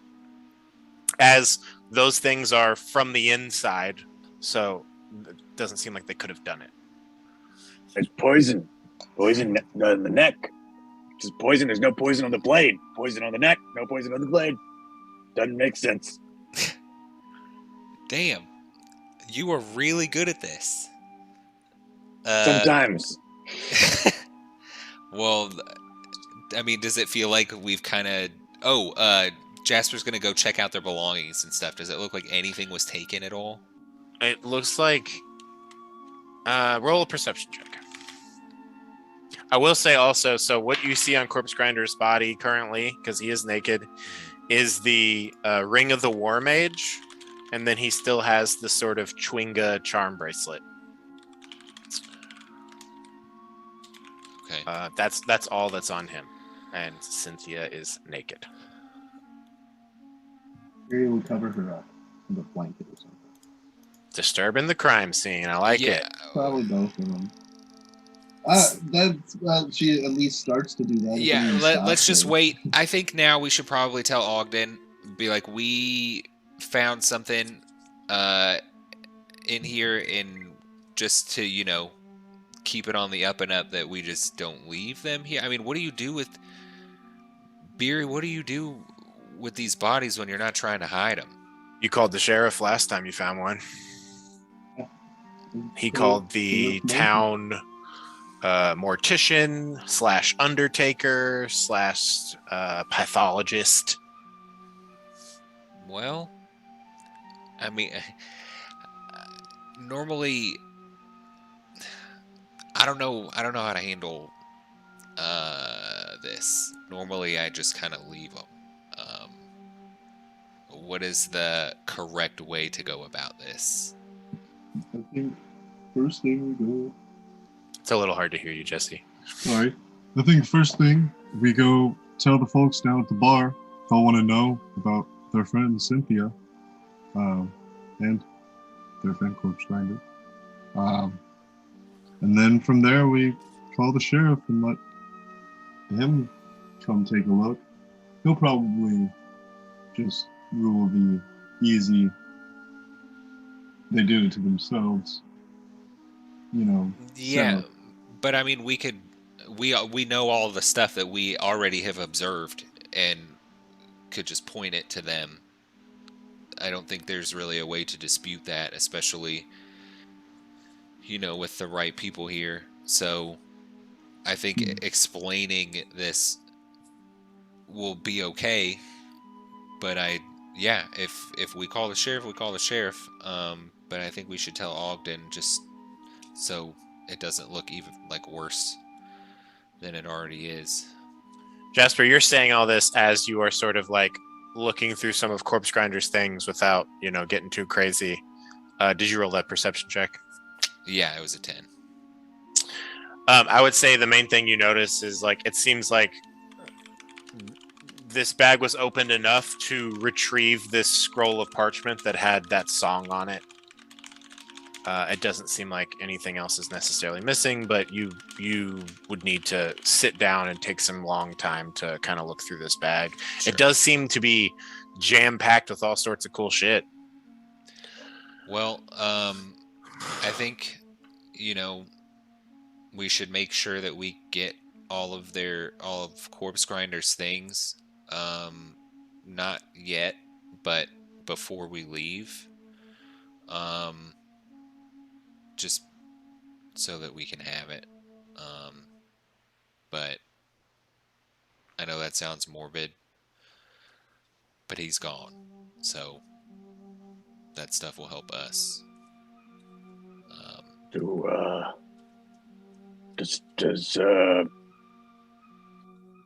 I don't know. Never mind. I'm guessing in my medicine check earlier, I would have ascertained that this happened more than a minute ago. Oh yeah, this happened. Give me another medicine check with advantage. 30-20. If you were to guess, educated guess, probably about 5 to 6 hours ago.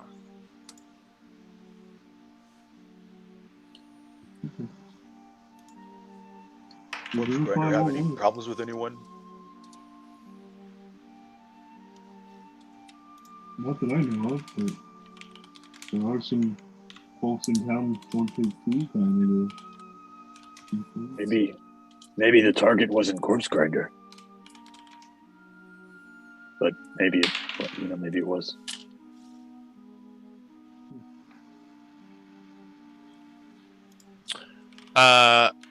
You guys have this brief talk, and then who is going off to talk to Ogden? Not it. I guess I will. It seems like Barry, you'd be the best one to tell. Ogden, Sure. probably. You betcha. I will go downstairs and tell Ogden. Yes, same floor, easy enough. You exit the room, walk down the hallway, turn a corner, come into the bar. Still seeing the caravan guards. Ilithok says, "Hey, did you find him?" Or nope, that's not his voice. Making me. Oh, did you find him? Are they good? And Ogden sort of looks to you. Hey. Actually, I think it's something you should all see. There's been a terrible accident. Oh. Well, I guess I shouldn't say accident. There's been a terrible happening. Shiny gets up, Ilithok gets up, Ogden gets up, and they start moving with you. Ogden, if you have someone who works for you, you should tell them to call the sheriff. Oh, Get him over here. it's like that. Okay, I'll be right there. And you see he heads back to the kitchen and rejoins you all, a few moments later. And someone from the back of the house, sort of with a quick run, heads out of Kelvin's comfort. And Shiny and Ilithok walk with you all. And shortly thereafter, Ogden to the room.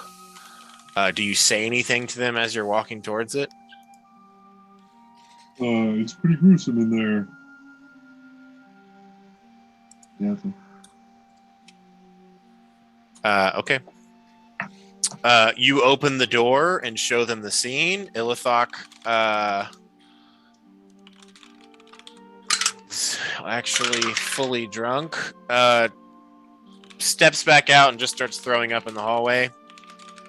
Shiny's like, Mother of God, what has happened here? Your boy, is this blood magic? What am I looking at here? No. It was not blood magic. Here, let me walk you through it. So you see here, there's a. You start slit the throat. showing them like everything you figured out. Yeah. And explaining it to them. Yep.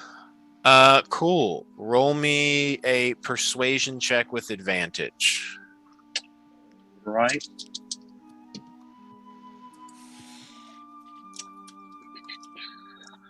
$18. Yeah, okay.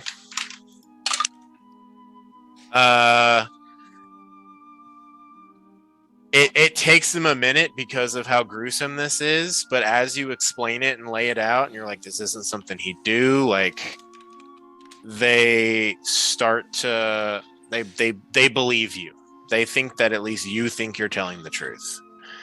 Ogden has been mostly speechless through all of this. His face has just been getting increasingly redder, and after you fully explain it, it seems like he starts to not tense up so much, but it's still, even if this isn't a sort of ritualistic suicide, there's at least been a double homicide here, so not the best for the comfort. As you Anyone all, else go in this room? huh? Did you see anyone else go in this room besides the two of them? At this, Ogden pales a little bit, and he says, I did. It was pretty late. Heard some ruckus from them. That was the last thing I remember. And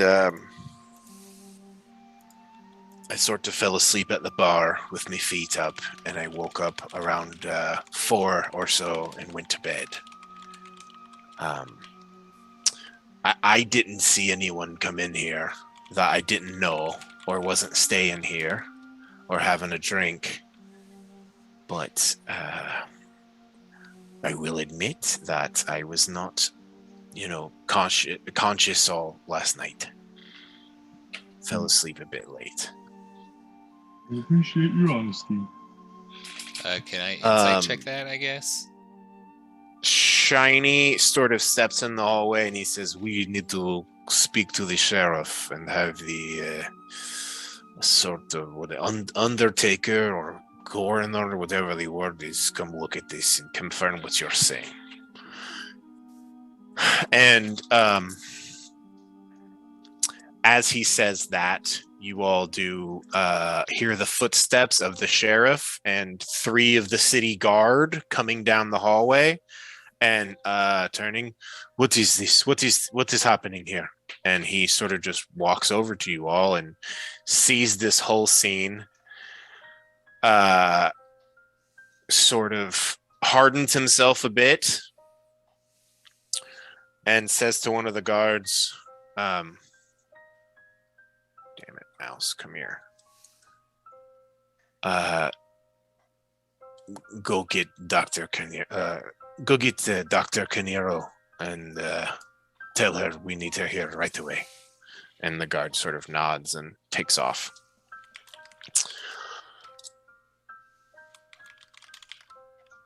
I don't know that I have formally met all of you. Beery, hello.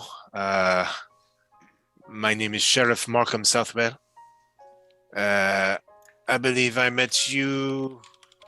And he looks to you, Skywatcher. The night that we found Hilda. Who are you? And he looks to Jasper. My name's Jasper. I'm, I guess, part of the band. Jasper what? Cop. And you? He looks to Forge Hand. I'm Garoth. Akhenathi. Good to know. And at this point, he's taken out a notebook and he's just writing what you all, writing about this interaction, what he's seen already. Jasper's going to connect to him. And just okay. This is your all's bandmate? Is that correct? Actually, I don't know why I'm saying that. What is this man's name? I know he called himself Corpse Grinder. Do you know if he had something different? I was at the show last night. Great performance. Sorry that this is how the next time I'm seeing you is. I mean, that's how. I mean, yeah, that's his name. His name was Corpse Grinder.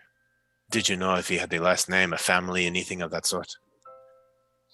I thought his last name was Grinder, to be honest with you, but that seems really stupid now that I think about it. Jasper, if you roll me a check, Good one. I can tell you something he said so long ago. Okay. I guess roll history, but use wisdom. Okay. 14.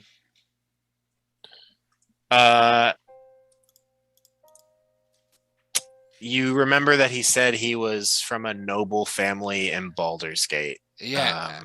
So I mean, he used that cover. His name was Black Raven Guard. Oh. But I mean that wasn't. I don't know. That seemed. I mean, whenever he said his name was Black Raven Guard, it was like that was. I don't know. He preferred to be Corpse Grinder. The farther away from home he got, I guess. Interesting. And this woman with her, and he looks to Shiny, who tells him about Cynthia. Gives her last name, where she's from. He takes a note. And he says, when was the last time you saw him? Before this? At the show? Before he departed. Yeah, I mean, we left the show. We all kind of went our separate ways. And then, a couple people said they, heard Corpse Grinder and Cynthia in here at some point last night, so they made it here. Oh, also at this point, he had all of you all come out of the room to so as to not sort of, disturb the crime scene fuller anymore. And this has gotten the attention of some of the other caravan guards, and you see. After a few minutes of questioning, a woman comes in here, and Beery, this is the same woman that came to Hilda's. This is Dr. Fatima Canero. She is the town's undertaker / mortician / coroner / pathologist. She's an older human woman with short black, turning into gray hair. She wears little pince-nez glasses on a chain. She has a face with a few sort of smile lines on them. You see she is bandaged, or not bandaged, bundled up, and she has a scarf that looks to be the color of blood as she comes in with her medical bag. And behind her, you see a younger woman who looks to have short black hair and a neat bun, thick black glasses with a young face. And they both seem to be coming in here with authority. Fatima seems to be a bit more in the game, and the younger one looks to be a little more just here we are, we're straight up on a crime scene type of vibe. Seems to be in a bit of training. And I try to just be like, do you need I can tell you what happened. Hello. Yes, I'm Dr. Kierno. Yeah. What's been happening here? I'll explain. What your theory? Yeah. Your theories, your findings? From in order of how I discovered it, with all of the, and then I was like, oh, and I looked over and I saw that. And then I thought, let me check that out. Just sure, it's entire internal monologue, and just every detail of my thoughts. Okay. You go through it super eloquently. The sheriff takes notes on everything you say as you say it. And Jasper, as far as your connection goes, he is not making any assumptions. He's just fully any question he is thinking of, he then shortly thereafter asks for the most part. He seems to be very direct, in investigation mode. Was definitely waiting for her to come in here and show her expertise. And after you say that, she goes into the room and starts looking around and putting the details together that you said, and she's going to roll sort of medicine check. Yeah. She comes out and looks to the sheriff and says, as far as I can tell, everything he's saying is correct. These two weren't killed with these weapons, and their wounds are poisoned. There's no poison traces on the blade, as far as I can tell. The windows are unlatched, but we weren't the first here, so we don't know who if that was done by them or whatever else. But this doesn't seem to be a ritualistic suicide. It seems to be more like a homicide. And the sheriff gives them their thanks and says, "Thank you. We will. If you want to wait in the lobby, we'll be in touch soon about transporting the bodies to get proper autopsies done and prepare any sort of arrangements that they have."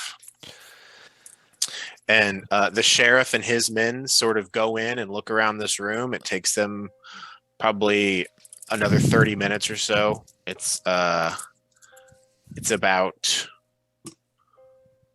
10:30 or so as they come back out and ultimately agree with you all and rule with you all, saying this was set up.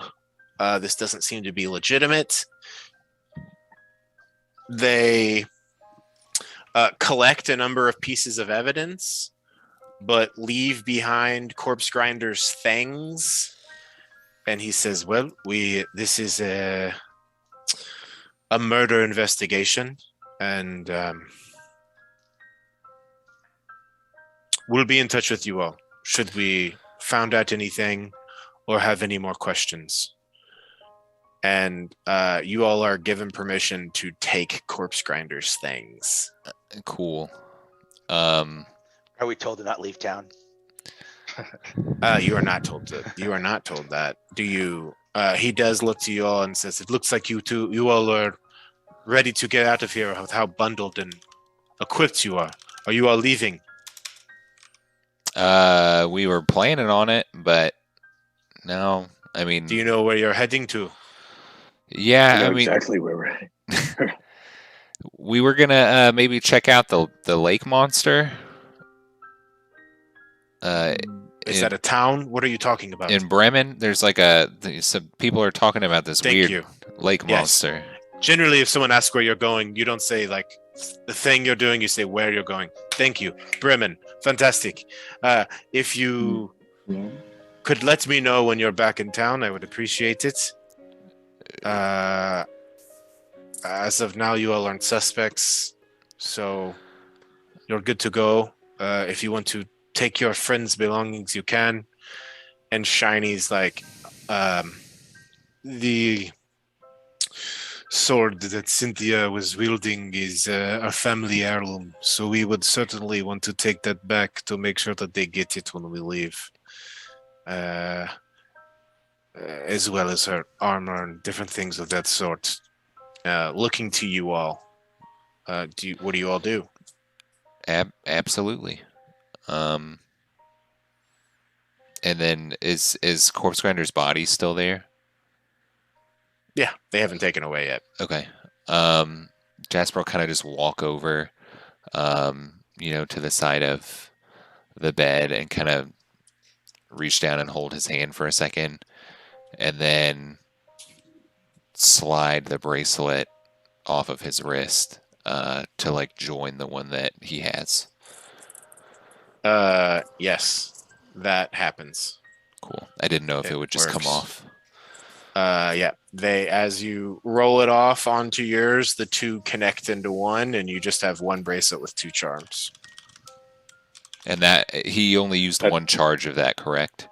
Correct. Okay. Does he still have that ring on too? You go to look for the ring, and it's not there.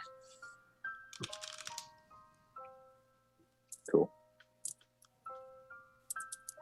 Did one of you all take the ring off his hand? The what now?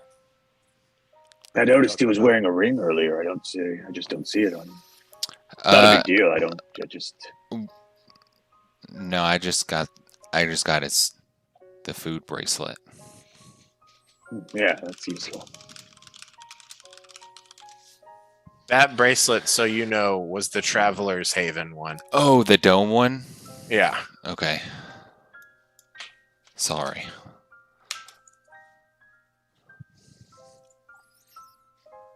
What do you all do after that? Are you all grabbing his backpack? Yes. Stuff, right? Cool. As well as his cittern. yeah. Yeah. I guess we'll take that back to Beery's house and just put it there for safekeeping. maybe. I'll suggest that.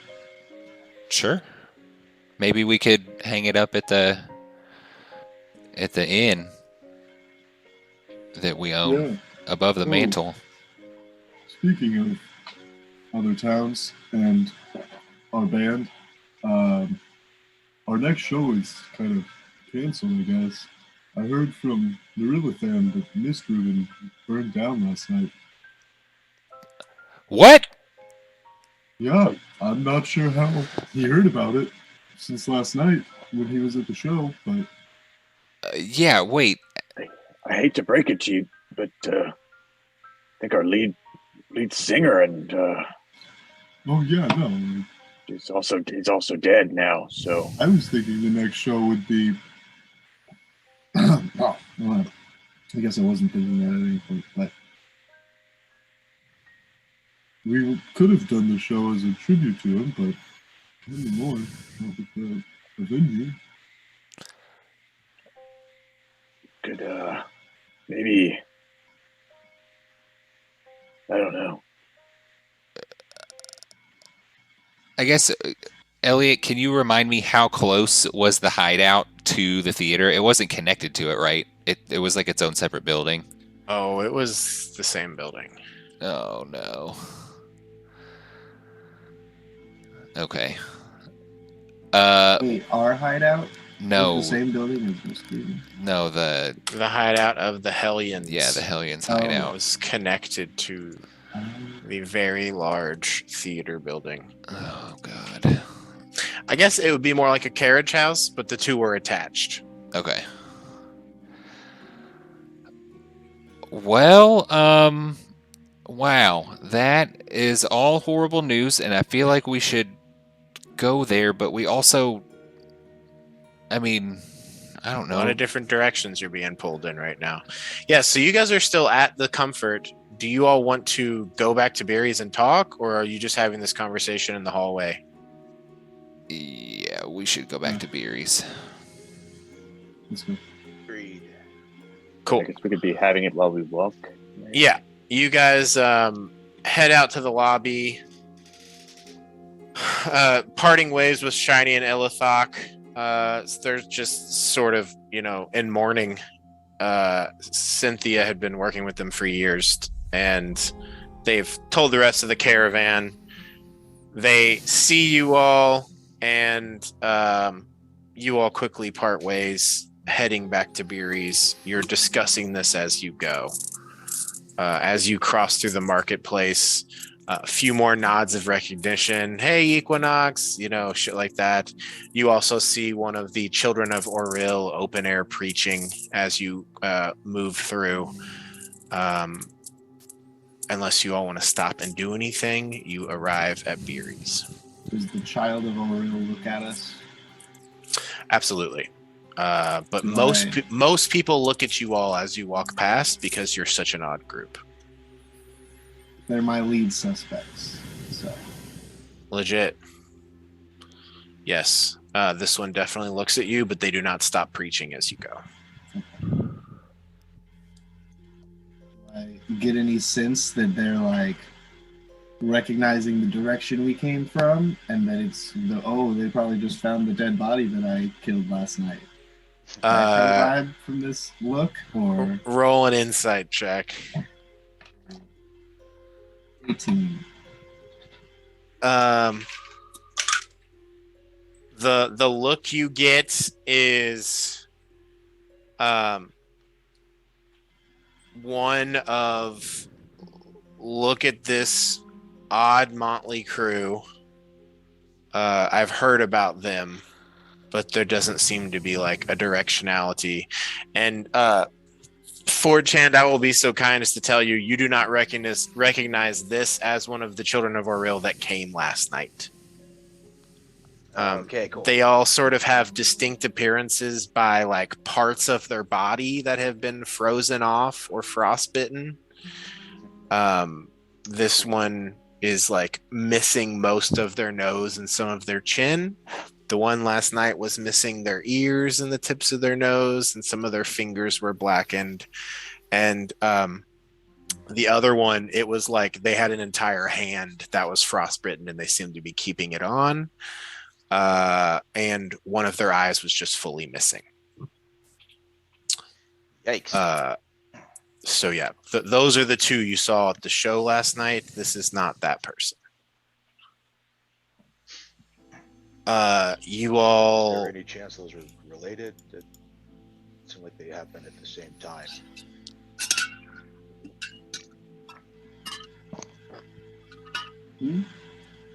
Who? The fire and corpse grinder. I mean, I guess we could go check out the theater. I mean, so we have the schedule for the caravan now, so we can, take care of that within the next, 10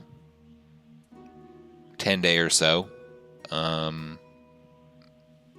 I don't, we could, look at the map and kind of study it and try to figure out a good place to maybe get the drop on them if you want to do combat. I mean, I feel like, them being a traveling caravan, they're kind of outfitted to protect themselves. So I don't know. We infiltrated them. Or wait. I mean, What to do in 15 days? yeah. So all I have to do is see them to be them, and then I have to be around them for a short period of time, and then I can basically completely imitate them. So if we wanted to interact with them and then catch them later somewhere else, maybe I could do that. That's risky. We could catch them out on the road somewhere and hold them up and say, give us your friend. But then that, if we don't kill all of them, then they eventually probably come back after us. What if we got some intel on what the guy, Vernus? what he was, maybe into, sexually, and then you seduced him as someone and pulled him to a room alone. Yeah, that actually works. Or we could find another way to get him alone. I don't know. That just seems like an easy way to do it. It honestly, it's very easy to do and has a very high success rate. But this guy, when we scried on him, he was just kind of trudging along in the really cold, and he wasn't like wearing any cold weather clothes, and he was just kind of mumbling and walking around by himself. So maybe we could also just catch him being weird alone and maybe get him. But We can even do that today I mean, while they're out there by the hideout. yeah. Do you guys, who did the scry? It was Corpse Grinder that did the scrying, so we can't even say, hey, can you find the place you saw in your vision? So we are hard boned there. Well, I mean, it was off the coast of the lake, so we could maybe go try to just hope we run into them, and maybe get the drop on them. I don't think this is a scenario where we want to like talk to them. I feel like it's, I mean, If the rest of the caravan's there, then we need to talk to them. yeah, if we can get them alone, don't talk to him. Yeah, I mean, I will say, as far as you'll know, this is a traveling caravan, so you guys could straight up just, while they're set up, go up to them and be like, "Hey, we just want to look at your stuff," because they're always selling things. It's all going to be overpriced, but you guys have enough gold that you could easily hang out and waste some. Should you want to just, get a feel for this group, and that they'll be outside of Bremen, not today, but the next day. Today, they are, according to that calendar, they are currently still at the cabin. I mean, if y'all want to investigate them, we could do that. So it's either there's a confrontation, just straight up, or we do some research and figure it out. Should probably get some recon. Cool. Then, how urgently do y'all want to go to Tourmaline? I feel like we should. Don't have anything else to do today. Should we look into the fire? Are we obligated for corpse grinder to try to? I mean, I want to know what happened at the theater, anyway, and I need to check on the Hellions because there's all them kids in that house. But they leave today and they're in Bremen tomorrow, so we could. I mean, it's what 11 or something right now. Yeah, it's roundabouts 10:45, 11. The sun has risen for the day. We get to Tourmaline today. Yeah, if you left very soon, you could make it to Tourmaline today. Well, yeah, I'll say also. I mean, should you all just want to relay communication, there are couriers that can be paid to go to the different towns and just relay messages for you all. If you want to get on the road and go a different direction and send a message that way, you could. And I'll just say that because Beery knows that there's like a courier service that runs between towns. Basically, the further the town is from you currently, the more expensive the message is. But should you all want to relay some messages that way, you could. Specifically knowing that you guys know the speaker and could be like, get this message to the speaker type shit. If we go to Tourmaline, this is out of character. If we go to Tourmaline, then we lose the day of them not being in a town or near a town. We would have to catch them on the road where they're all together in order to attack. I'm all down for recon and investigation. I think that's an important thing that we need to do. But I do think that them being not in a town is a really big opportunity that we should capitalize on. I mean, if you guys wanted to launch a full-on attack, that would probably be the easiest way to go about it. Yeah. Things keep dying, and I would like some vengeance. Yeah. Ooh. Yeah. Okay. I'm also in this favor. At this point, you guys have, you're back at Beery's. You've been back at Beery's for this whole conversation.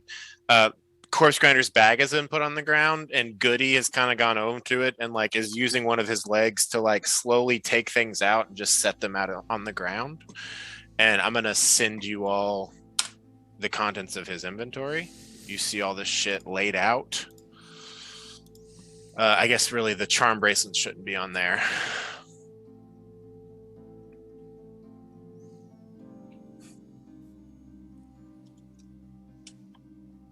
Oh, we still got Walrus. Oh, Yep. yeah. Warwick is in here at the very bottom. There's also his gold necklace, which can boost performance, his zap trap, and the cube of demonstration. And you all have his the cittern, which has been merged with a harp as well. It's the cube of demonstration. That's what he uses to put on the slideshow while you guys have been playing. It basically lets you cast silent image without concentration, and it's sort of you mentally set this is what I want it to be, and then it will just go on its own. He's used that, I think, at every concert to some degree.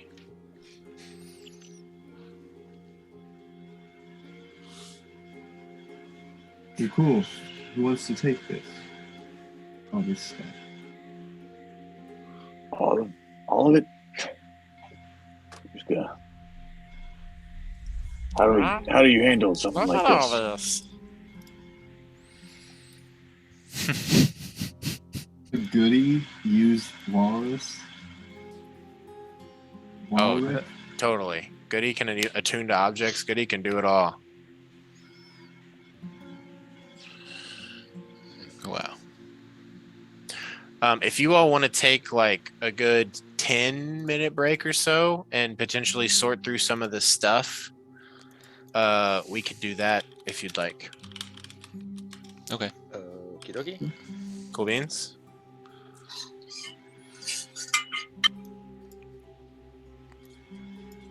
Any of y'all play a harp? I can, Sinar says. Hell yeah. Here, you can use this harp. Yeah, Well, I it's definitely cannot. it's currently merged with the Saturn. Oh, yeah. Okay. But you all did, I believe, provide a harp for her to play last night, so I think she has a harp. Okay.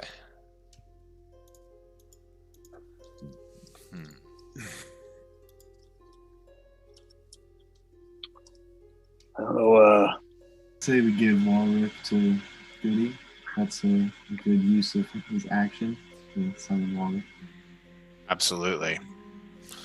Sounds good to me. I will take a note. Zap Trap is cool.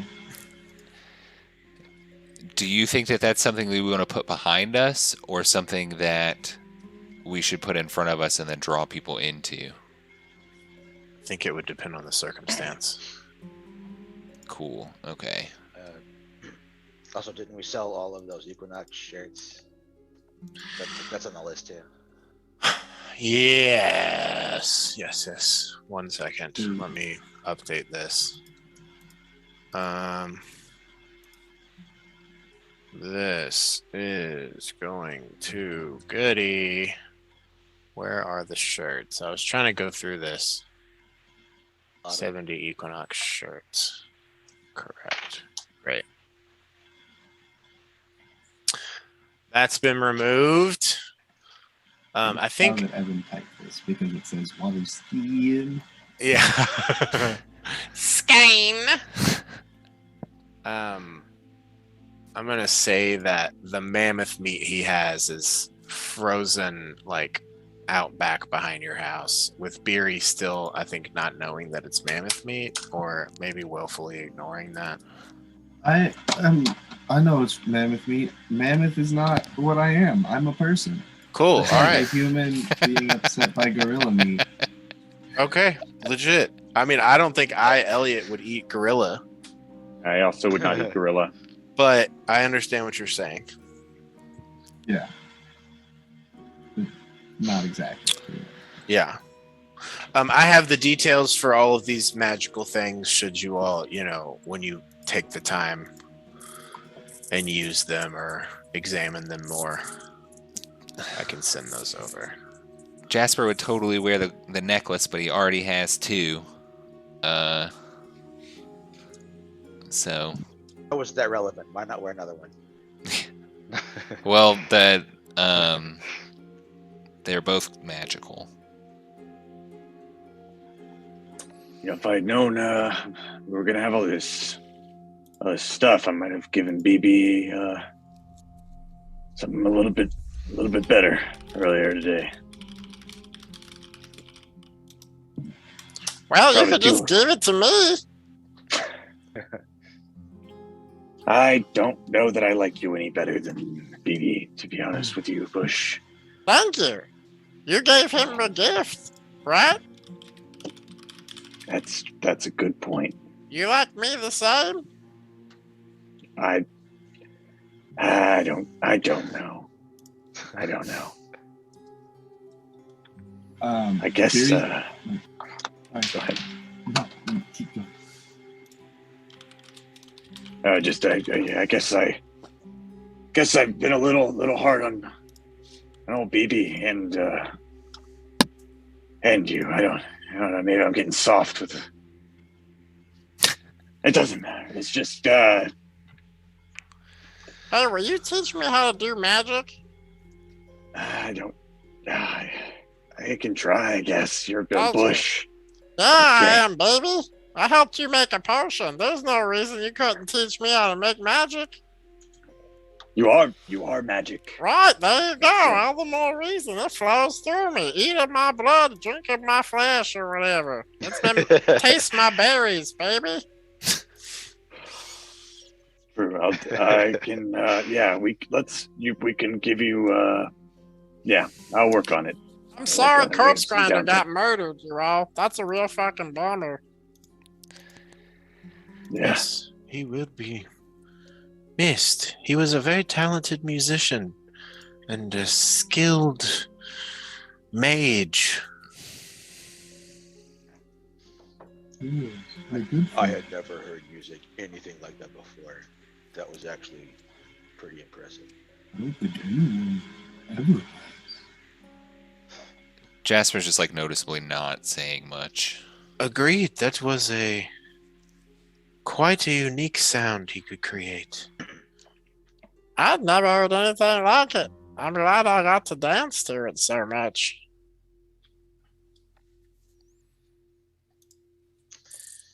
Yep. I don't even feel like I really got to know him. You know, just anyway, just You okay? yeah, I'm fine. Fine. Could Just, you guys, could we plant this mushroom right here inside me? Which one? Both of them? Yeah. Do you want to know what they do? Sure. I mean, I was just going to try and grow them, incorporate them into my roots. You know, I know a guy that would love to hear you say that, and I hope that you get to meet him one day. But yes, please, if you can grow these inside of you, that would be amazing.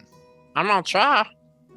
And he sets them into his little pot and plants his little root feet in there, and they sort of unravel from legs just back into roots.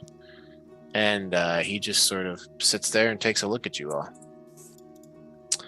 I take out the set of fine clothes and the signet ring for Duke Ravengard, the disguise kit, and I'll hand it to Sonar and say, I think I found a new identity for you, maybe. Oh, what? I don't understand. And disguise you as the Duchess Raven. Oh, interesting. Yes, I like it. Please. Wait, what is that scroll right there?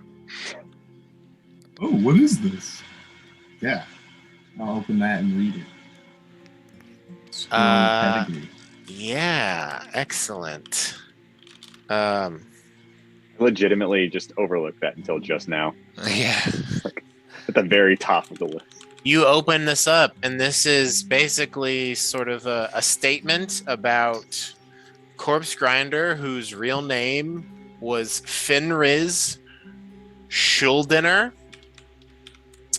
And he appears to be the adopted son of a legitimate Duke of Baldur's Gate.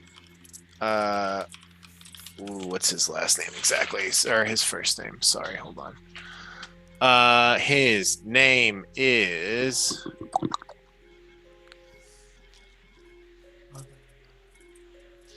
Dark. Oh, geez, sorry.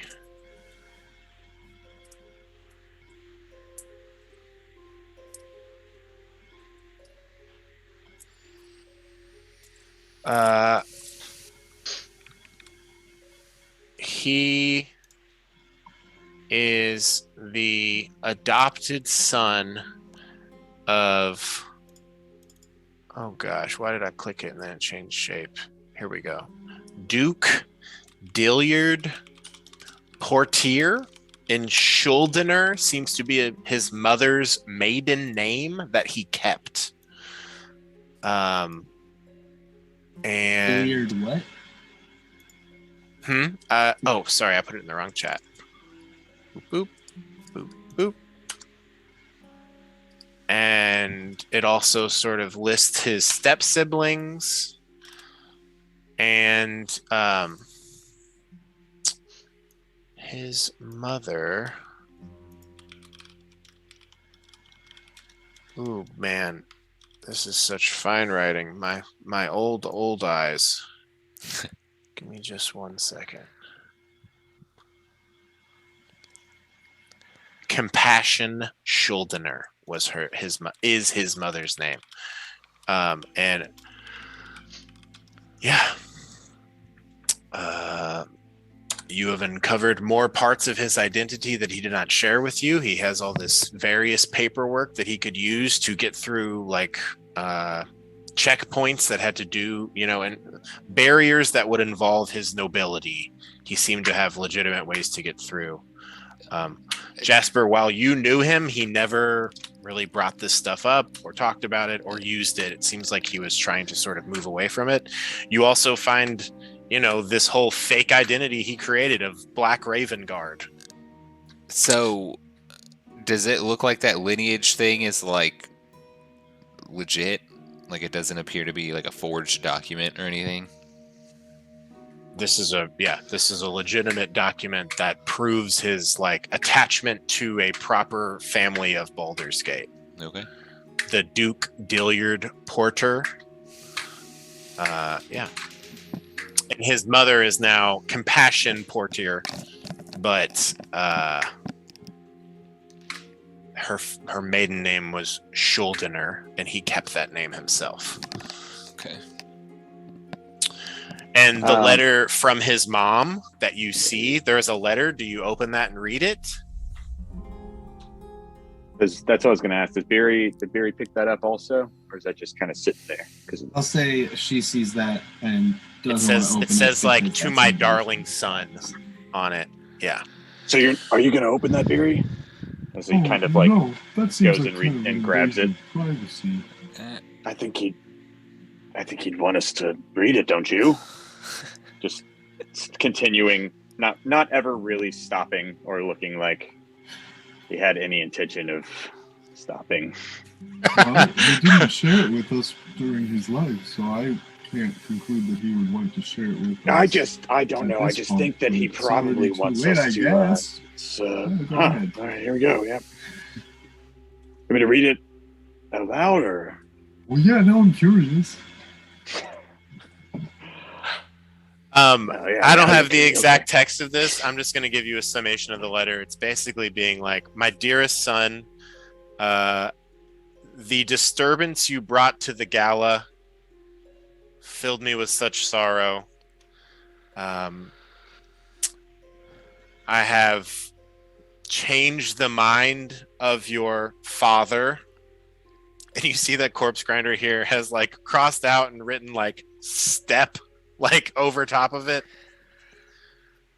And instead of execution, it's merely exile with a purpose. You need to go to Icewind Dale and find your father. Once again, cross it out, put step. His signet ring, which had been bitten off by a knucklehead trout during a ambassador's mission to the Dale. And should he come back with that ring, he would be accepted back into the family and welcomed with open arms. When Skywatcher gets towards that part ish, his voice starts cracking a lot and taking long pauses. That's yep.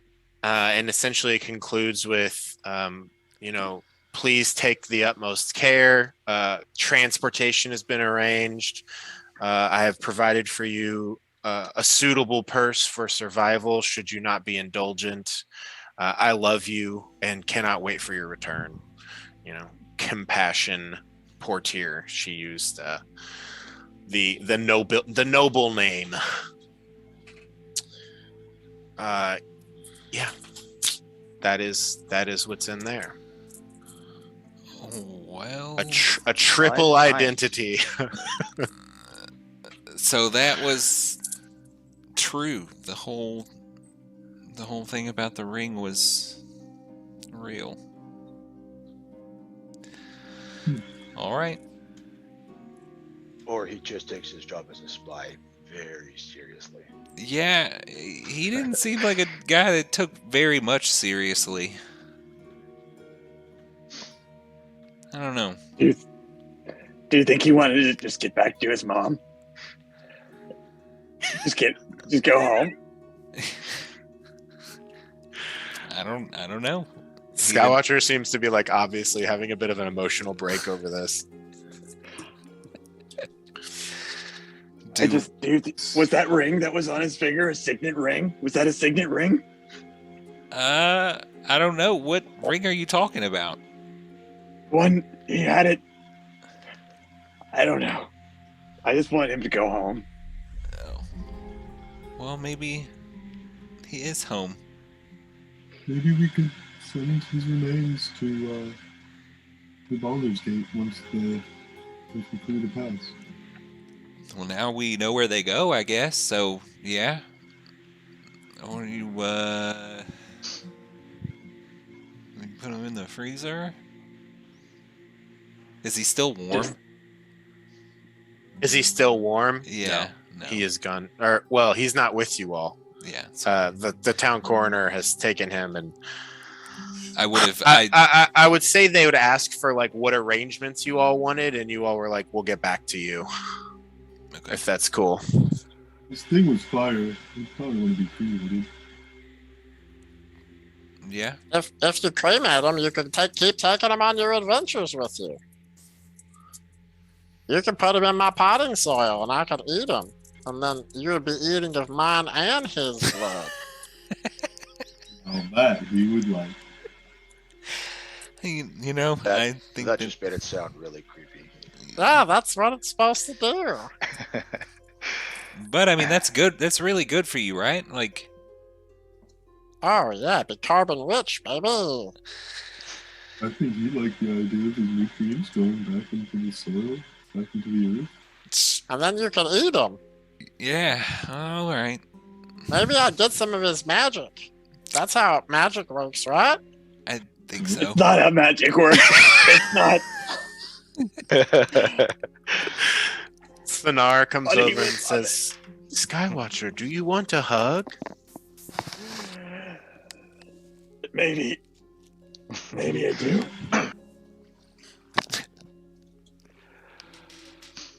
What's wrong, buddy? The very sort of hollow dead mummy comes up and tries to comfort you as she like wraps her arms around you. You know, I don't. Very, very silently sobs. As silently as he can. There. It is okay. And then Sonar hugs you like a sweatshirt could hug you if it's just draped around you. Yeah. It's real soft. It feels like a bag of tissues hugging you. So, I guess I'll just bring it up. I could also just like be corpse grinder if we ever need to do that. If we keep all of this documentation and stuff, I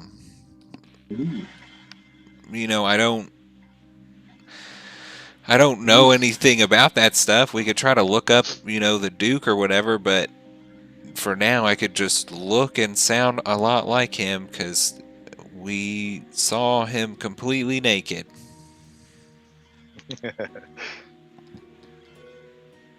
So, just... That was not an in-character laugh. Yeah, just, as a... putting it out there, but... Anyway... Oh yeah, I forgot you could do that. Yeah. Yeah, why don't you hold on to those papers then? Okay.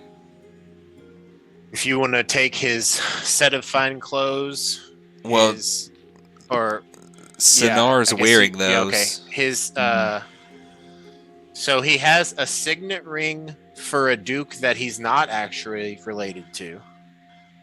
He has the Raven Guard signet ring. You can tell this is a forgery. And then he has a scroll of pedigree for his actual identity. And then there's the letter from his mom. If you want to keep that stuff, you can add that to your inventory. Okay. signet ring for the signet Raven Guard ring, and then the scroll of pedigree for the Portier family. He basically had a combination of the charlatan and noble backgrounds. He was a noble, but he also had a fake noble identity. Because one of them isn't good enough. No, it's not. All right. Well, yeah. Anyway, we're losing daylight. Yeah. Just throw this in my bottomless bag and get going. All right.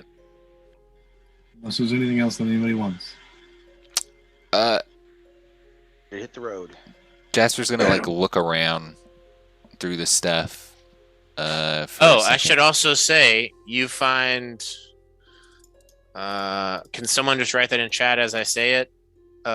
5 platinum pieces, 136 gold pieces, 8 electrum pieces, 84 silver pieces, and 146 copper pieces.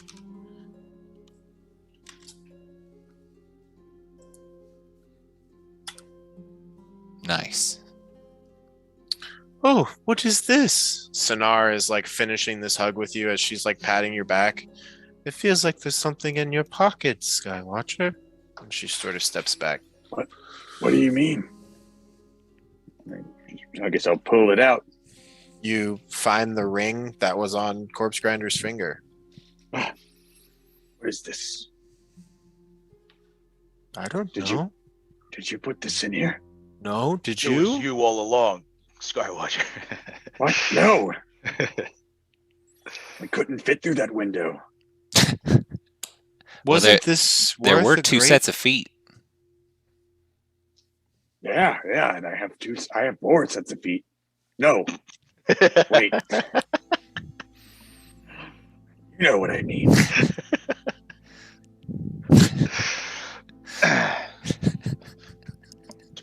Don't worry. This was my serious face. Can I just investigate the ring a little bit, whatever? Just Yeah, this was that ring of the War Mage that you all had found. It gives a lot of very useful skills as far as war magic.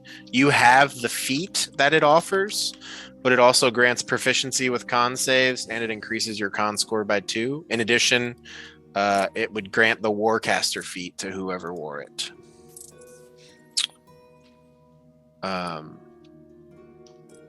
Yep, that's chilling. Should someone want to use that, it is there.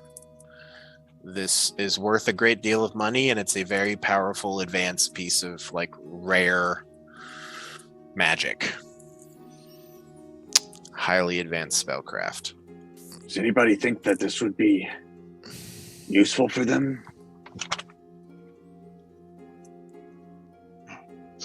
I mean, I can't use it. Hey, once you teach me magic, I'll use it, baby. Yeah, it doesn't seem like that makes a lot of sense.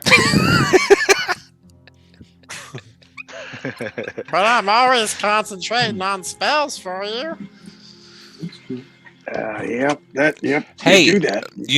If we end up making a sling or something that we can carry around in when we're in combat, maybe he could wear the ring to save against concentration checks if he gets hit with something while somebody's carrying him. If nobody else is going to use it. Yeah. He would have to make concentration checks. If you guys want to put me in a backpack, you can. I'm also cool with you just setting me 100 feet away from the battle, and I'll just watch it. That is also cool with me until I know how to cast magic and stuff. But he's gonna teach me, and I'm gonna eat Corpse Grinder, and he'll teach me too. Right? Maybe. I don't have a better use for it. He made me in his image.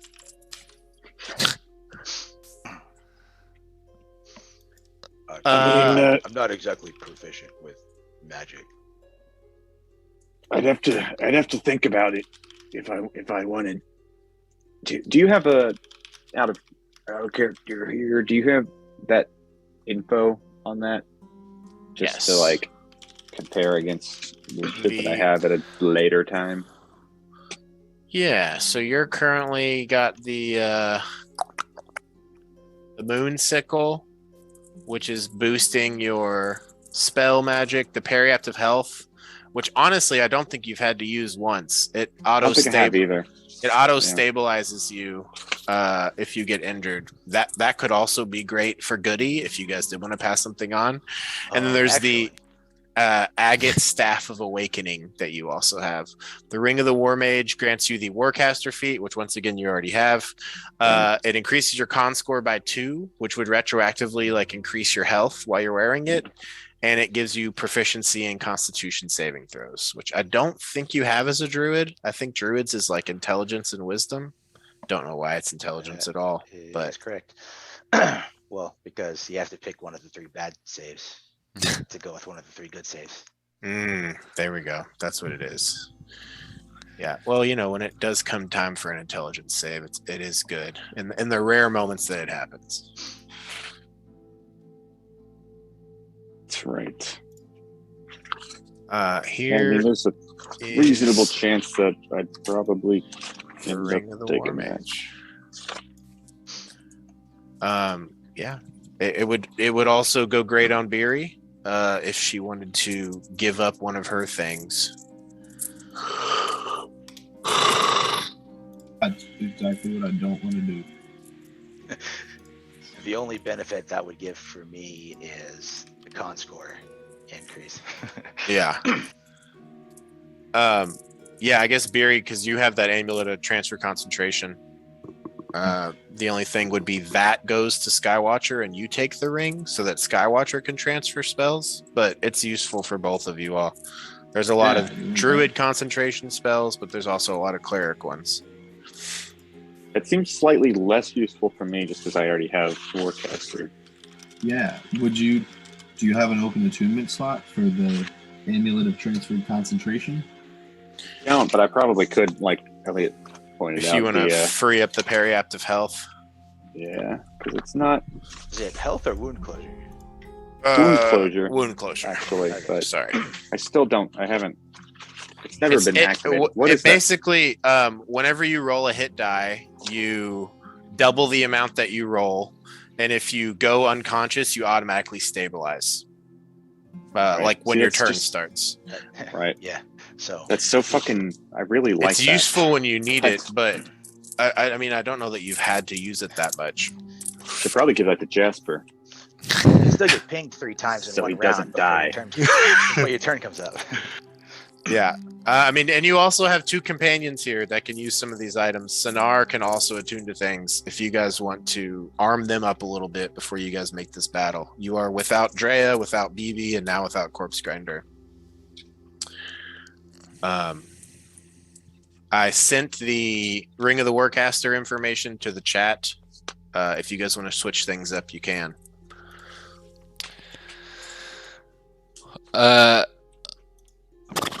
And we can go ahead and consider this a short rest, and you guys can depart at noon. I'll shave off some time from that. Should you all want to switch out items, I'm okay with that. Okay. I can't find my... I don't seem to have the Staff of Awakening. That's because 4chan stole it. I have like all of my other shit printed out. No, you're here, good. I'll send it to the chat, man. No worries. Cool. I made the wise decision when I started this campaign to make a folder that contains every item that I've given you all, so I can just reference it when I'm in front of my computer. Wow. That makes sense. It's a useful thing to have. And here is the Amulet of Transferred Concentration as well.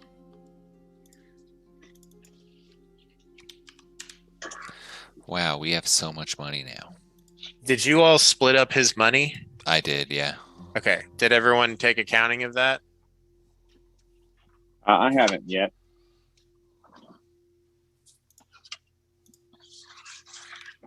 Yeah. Are you guys doing a 4-way split on the money? Okay, cool. So everyone ends up with, I would just scale that down to gold. Okay. So that would be 1 platinum, 38 gold for everybody. Okay. 9 silver, 6 copper.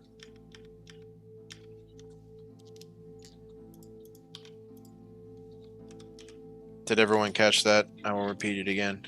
Yeah, can you do it again? 1 platinum, 38 gold, 9 silver, and 6 copper.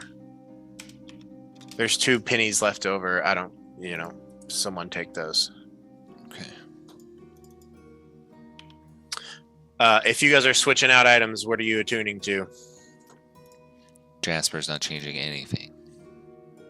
Jasper's hanging. Do you want to do anything during this short rest?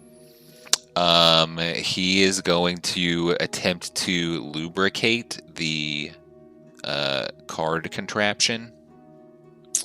Yeah. There is a little bit of lamp oil in his bag that you could use easily, or you could get some like lard from Beery's kitchen, like some fat. Okay. Either of those would be available. And if you looked around Hilda's, there's probably some sort of like tool oil around there if you want to like go and actually make a good job of it. Yeah, I'd rather use like the tool oil. Yeah, she has some proper tools to take care of her tools are over in her little workspace. Cool. That is accomplished as you sort of like Assassin's Creed, Spider-Man, like do this. It easily, you can see how it works, and it's silent. Jesse, is Beery taking the Ring of the War Mage? If you're talking, I can't hear you. If Skywatcher is taking the transferred concentration thing, then yeah, sure. Yeah, I guess I'll take that. And hey, Jasper, do you want this periapt of wound closure?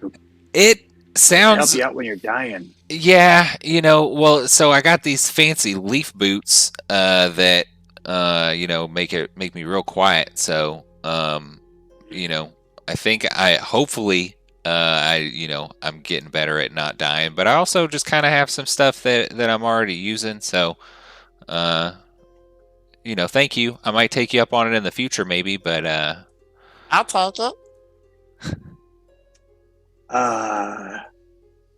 I'll keep it safe. You're gonna be my teacher. I'm gonna be your student. You can pass it from teacher to student, huh? Who gave this to you? Is this from? God damn it! Oh, my teacher gave this to me. Oh. So, okay, I guess. Thank you, my master. Here you go. Yep. Just keep on watching the sky there, buddy. You got it. Hey, is that what your teacher told you? Just made that up. No, I did not say that. Take a point of inspiration for that. No, just made that up.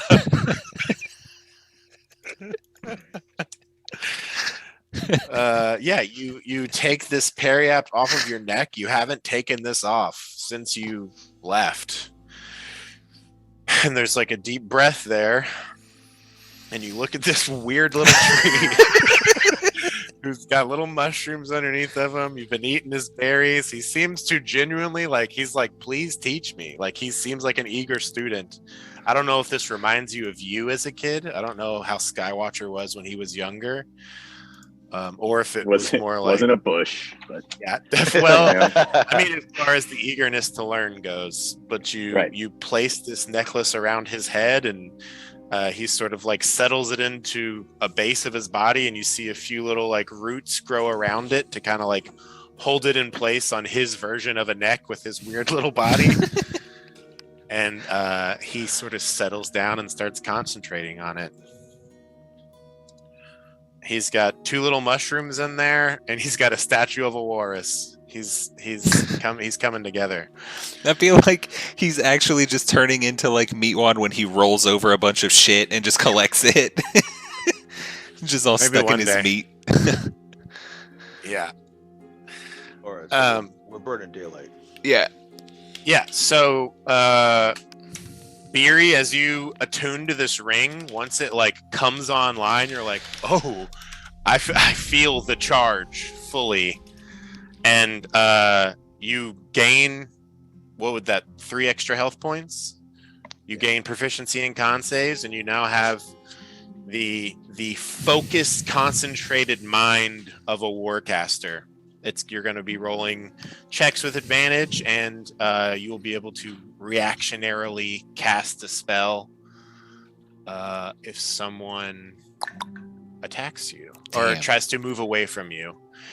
Opportunity attack can be a spell. Yeah, your opportunity attack can be a spell. There we go. That's Thank you. so sick. And Goody is now attuned to the Periaptive Health and the other Amulet of Transferred Concentration. And you maybe give like a little bit of a test, Skywatcher, and you like cast guidance, and you can feel the push, and as you go to move it off of you to Goody, like this amulet you're wearing, half of it forms into this little disc of energy, and you see on Goody, because you put the Periap next to where he has the other one, the same thing appears, and the spell is now going, and you no longer have to concentrate on it because it's been moved to him, and you see Goodies concentrating on the spell instead. So, pretty cool, pretty useful. You can now cast multiple spells and have them going while you're wild shaped and shit. Goody can take care of one. And if you did like a moonbeam or something like that, he would be the one on his turn moving it around. Like based on what he. Yeah, So you would make the could decision tell between- him where, but yeah, on his turn he would be using his action or bonus action or whatever the hell it is instead of you doing it. Like he will fully take control of the spell, which I mean, you're like, I mean, I guess it makes sense that he thinks he could learn magic. He's been already concentrating and manipulating spells that way, even if it's through this little amulet. So something to work on as you go forward. 4chan, did you want to do anything with this little short rest time? I don't think so. Okay. I'm already attuned out. Cool. You regain your use of that armor Oh yeah. for the day. They swap out and attune to items. Okay, so then the next big question, where are you going? Can you give us the big map, please? Yes, sir. So once we get done doing all of our stuff, Jasper will roll out his big map. And then as a reminder, the one with distances is in the guide. Yes. I can pop that up in chat if you guys want. Okay. So, when Corpse Grinder saw Vernus, he was like walking kind of along the coast here, I think, somewhere. So, if Bremen's here, do you think we could like shoot the gap between them and then just run up along the lake and then maybe like get off the axe beaks and maybe hunt on foot? What are you suggesting? Like going between Bremen and Targos to like the coast of the frozen lake and then going up the side of the lake looking for Vernus, because it's the only other place that we know, and then work our way to the northwest. Yeah, the issue there is that this is broken. It's not a clear path. You'd have to go like basically to here. Hold on, how do you do that little arrow thing? Maps and backgrounds. There's just a ruler tool on the left. It's the fourth button down. Yes.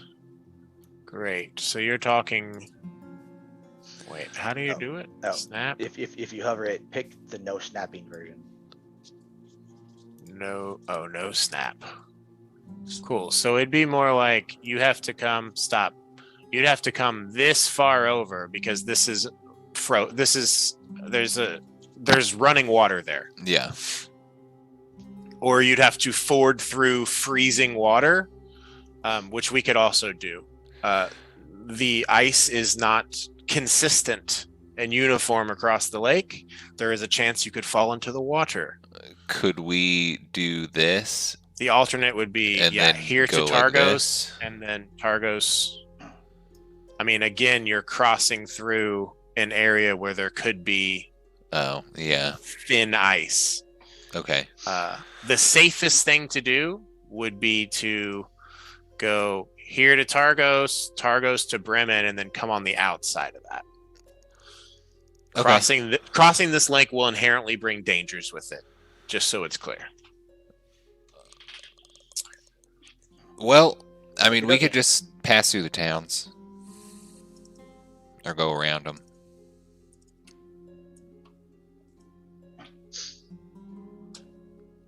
And I guess, Whichever way is faster. we also have an axe beak for Sonar, so. Yeah, you guys will have an extra axe beak now. Okay. Well, then you all pack the rest of Corpse Grinder's stuff away, distribute a few items, attune to a few items, and depart from Beery's, bringing Sonar and Goody with you. You quickly make your way over to Teddy Langolo's axe beaks and sled dogs. You see him running some of them like through this little training course, and he comes up to you all, greets you. You've been here for 2 days, 3 days, because you came in, got back, got drunk, next show. 2 days. That'll just be 2 days worth of stabling and everything else or whatever. You know, food and all that. So if you guys could pay me a gold each, and sorry, Mr. Goliath, I think it was Forge Hand. He checks your paperwork real quick. Yours, it's going to be 3. He ate a lot. Yeah, that makes sense. You will pay your stabling fees, get your mounts. Sonar will mount up on Corpse Grinders. The mount seems a little bit confused, but falls into pace as you all start making your way out of town. I'll turn into a direwolf, I suppose. Excellent. As you make your way outside the gates. Jasper never purchased his axe beak. Can I I thought you did last time. Did you not? I don't think I did. Okay. It was just Beery. Gotcha. Can I buy this axe beak? We got. Yeah. Yes, 50 gold. You got maybe like a sticker or something I could put on it that says your business name on it? Maybe we could, cut that down a little bit. Roll persuasion. Oh, baby. Advertising. What a sellout. I'm in a traveling band. That's an 11. I'll say, with the success of your show last night, I will very mercifully grant you advantage on this roll. You have one more chance. Wow, that's beautiful. And 14. Well, advertising my wares, you tell everyone that the best axe beaks in town come from Teddy Langolo's? Yeah. That's what you're saying?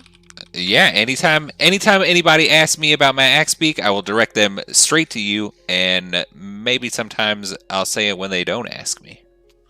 That would be preferable, and if anything, if you could tell them to avoid the other stables that are over near the. Let me see which gate it is. Boop boop boop. Over near the southwest gate, and to come to Teddy Langolo's instead. That would be ideal. Do you got beef with the other stables around here? Competition, baby.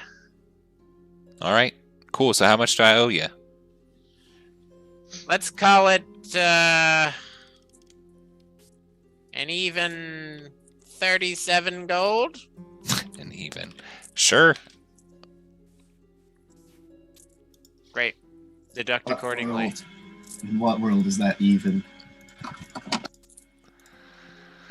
In his I world. mean, he has no way to know what kind of returns he's going to get on this Yeah. investment. So he's got to go with the modest price cut.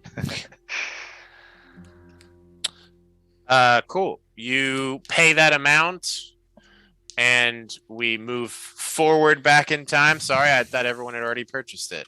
Sorry. You purchase. What's your bird's name? Flash? Is that it? Yeah. I might change it at some point. Excellent. And Sonar mounts up on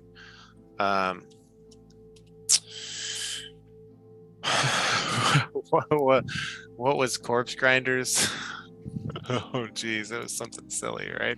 It was Goldern Taint None, as in taint none of your Goldern beeswax. What utter nonsense. Yes. And then I think he later named it Albacross. Yes. Great. I love all the names. You all head out from the northeastern gate, the north gate, passing the north look in, and make your way towards Targos.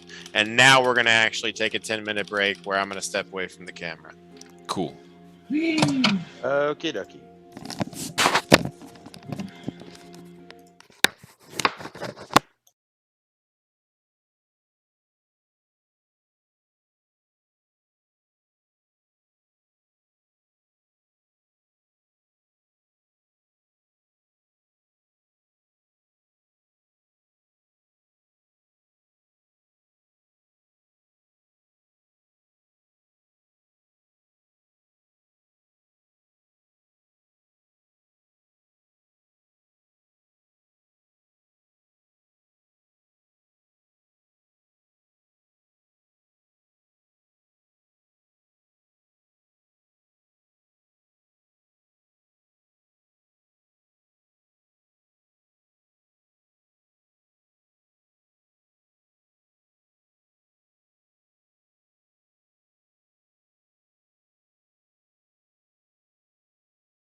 had my headphone in the whole time, but didn't wasn't here. Anywho,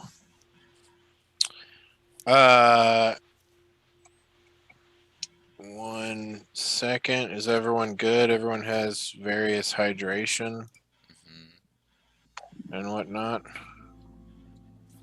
I'll grab some water, but I still have my headphones on. I could reach all the way around the corner to my fridge with the headphones still plugged in. Nice.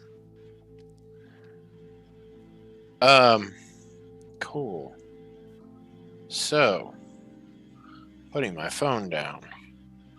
My cat is on my lap. Someone roll me a d20. While that's happening, / before we begin, I'll look do what that. I found in the grocery Ooh. store out here. Nice. Very cool. Like, A late one. I rolled a Hard to 10. find or something? You rolled a what? A 10. Great. In Oregon, yeah, I'm sure they are.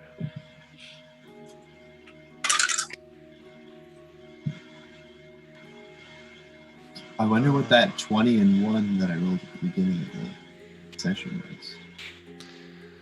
How quickly Corpse Grinder died.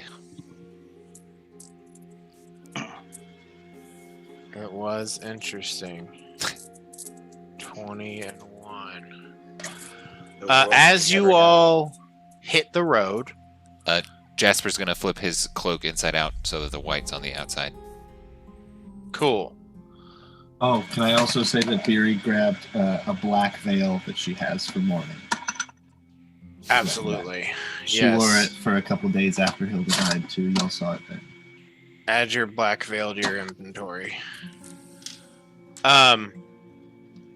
The heavy snow shifts into I wouldn't say a clear sky. It's always cloudy, but it's not currently snowing as you all hit the road, which in and of itself is always a great thing. Leaving town after about 10 minutes or so, you see that there are a couple of people who seem to be from Bryn Shander that are putting out spikes every, 150, 200 feet and running rope between it to sort of act as a guiding path. This has been here on and off intermittently as you all have played. And it's just sort of a guiding path to help people in case there's a blizzard from one city to another. But several times as you guys have come through here, you've seen these ropes either be frozen or broken or completely gone. So these people seem to be putting them back in place. And unless you all stop and talk to them, they see you all, nod, and then get back to work. You all pass them? Yeah. Ask them each their names. Do you? No. Okay, we can. Excellent. Oh man. Derp. Are you all trying to move fast or at a regular place or stealthily? This far away, I would say we probably don't need to be stealthy. Yeah. Cool. If we move fast, we have disadvantage of perception, right? Something like that. Correct. Might as well go at a normal pace if we will easily be able to make it to Brennan today. That's I fine. concur. Okay, cool. I'm a dumbass. Just give me 2 minutes. Okay. I'll be right back. Okay. Whoopsie doozy.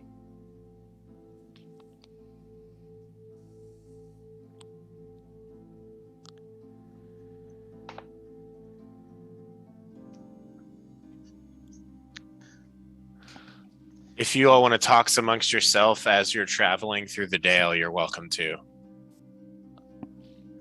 He accidentally opened up his notes for his level 14 party that he wanted the game for.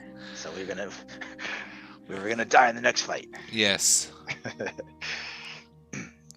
That 10 I rolled caused a lot of bad things to happen. We hit the middle. We got a 20, a 1, and a 10. That should count for something. Sparing our lives.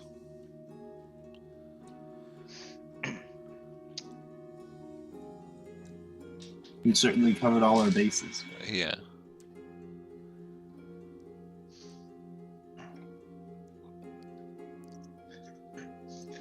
So, given what happened to Corpse Grinder, we probably don't split up anymore. Yeah. You're probably right. But we still don't know if this was, what this was directed at. Like whether it, was because, we're talking about defeating Oral or somebody, was found out who he really was and killed him or...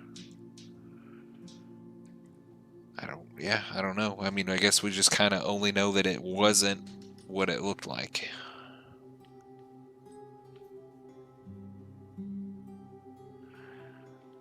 I'm a wolf. Bark, bark. I could connect to you and you could think to me if you That's if you a would good point, if you would but allow that. I told you not to I know. before, though, so I've honored not sure it. how I would communicate that to you now to go ahead and do it. Bark That for thing me. that dogs do where they like cover their eyes just to point to your head or something. I just stop while we're running to like make a cute little dog. What's your all's order as you're moving through this area? I guess Jasper's in the front doing ranger things. I'll Yeah, kind of I will be directly behind him. I'm kind of do ranging. my usual like kind of flank the sides sort of watch out dog kind of thing. Maybe zigzag between and shit. If you want to take one flank, I'll take the other. Keep Or my that'll work nose too. out. Yeah. Cool. And where do you all have Sonar? Sonar holding Goody in the middle of everything. Okay. Doot. As you just described, there isn't really a middle. It seems like it's Jasper, Forge Hand, and then Skywatcher and Beery out on the sides, sort of. Gonna be Jasper, Forge Hand, Skywatcher, Beery, and then Sonar. Yeah. Okay, so you're going in a line. I guess I'll be in the back then. Oh, right. Listen, You that's said fine. sorry. I No, was that's not picturing- fair. Jasper, then Forge Hand, then Sonar and Goody, then in the back on the flanks, Skywatcher Alright, and that'll work. Beery. Perfect. Great. Or we'll do that. It is currently. Hold on a second here. Hold on a second. Great. Yep, that is also true. Fantastic. And you should. Yep, cool. Okay. Okay. Sorry, I should have gotten this ready while I was not here. What a dumbass. All right. You all making your way to Targos. This is going to be like the longest leg of this journey. You're about an hour away from the city, halfway between these two. You've passed the sort of guide, what am I calling those? Road maintenance people, 40 minutes ago at this point. And you start to hear some, it almost sounds like laughing. Multiple from around you all. And I'll say Akangor and Forjan, I would say you guys would have some familiarity with these up in the mountains. This sounds like the familiar, like ravenous and horrifying laugh of a gnoll. Skywatcher, at this point, your wild shape is going to run out because you can only be it for an hour. Okay. Do you want to be yourself, or do you want to immediately turn back into a wolf again? Are we still moving? Yep, still moving. Then It's like you're coming out of it. You can exert will to stay as it and use your second charge, or you can just revert back to a centaur as you start to hear this crazy laughter around you. I'll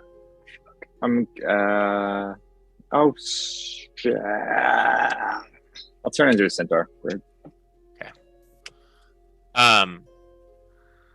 As you all hear this sound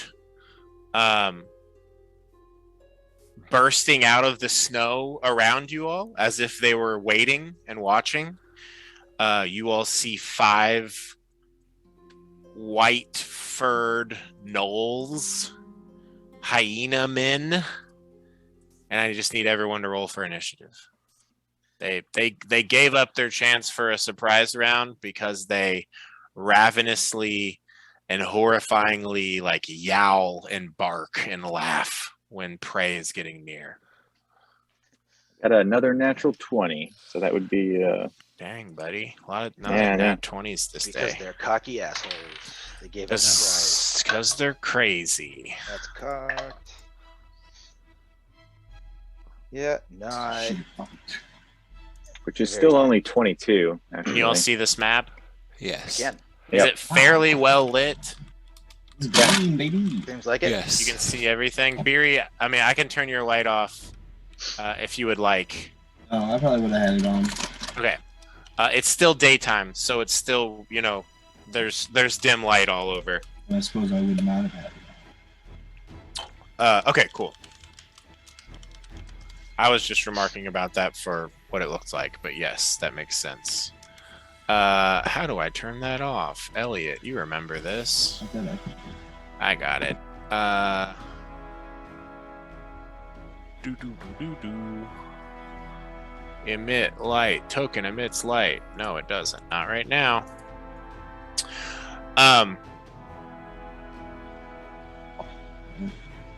What did everyone get?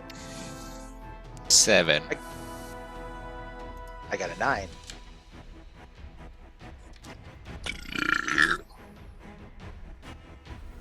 Beery? I concur. Got a 4.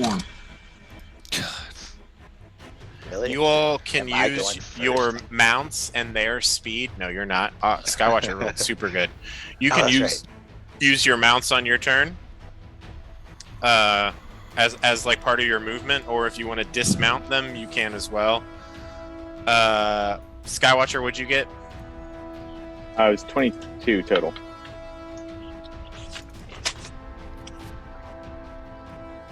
What did Sonar get? Looking at that right now.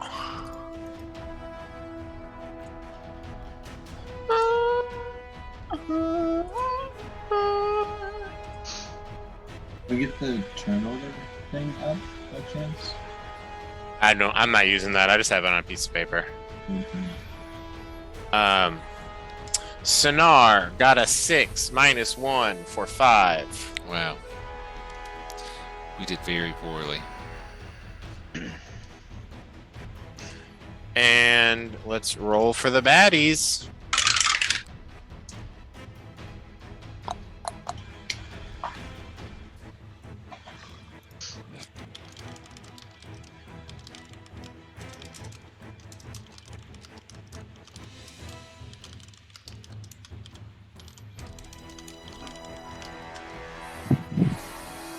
Okay. Cool. All right, Skywatcher, as you hear these howls, you are ready. What do you do? Going to cast Moonbeam. Is that an action? I believe so. Yeah. Yes, it is. And I'm going to. Can I transfer it on? Is that a bonus action or something? It'll or- just be your reaction. You'll use your reaction this turn, but yeah, you can do that. Yeah, I'm doing that with the intention of transferring it to How big is it? Woody. 10-foot radius? It's a 5-foot radius. 5-foot radius. Okay. Let me get something good for that. Hold on. Oh, geez. Where does it? Can I pick where it starts? Is that? Let's see. Yeah, go ahead and read the spell. I mean, it doesn't. If you would be so kind. Sorry, I'm gonna. Yeah. No, you're good. It's on my phone, and it's the camera also. I was trying to avoid moving it. Okay. God damn it. Back. Player token. Object. Player token. I mean, it just has a range of 120 feet, so I'm assuming I can put it. Then yeah, you can start Anywhere. it anywhere within 120 feet. Okay, cool. Where are you wanting to put it? Ping on the map. Let's see here. Would it? So when it transfers 5-foot to- radius means 10 foot apart. So you'll cast it, and then once you're done deciding where you want it to go, you can use your reaction to just push it to Goody. And on Goody's turn, which I'm going to roll for Goody, he will move it about. Right. I don't know if this will ever. Well, it might come up or something, but does it count as hit? Does the range count for where he is at that point? No, counts for where you are since you're casting it. Okay. I think regardless, I'll probably just put it on that feller that it's right next to already. Right here? Yeah, I think I Great. just moved it.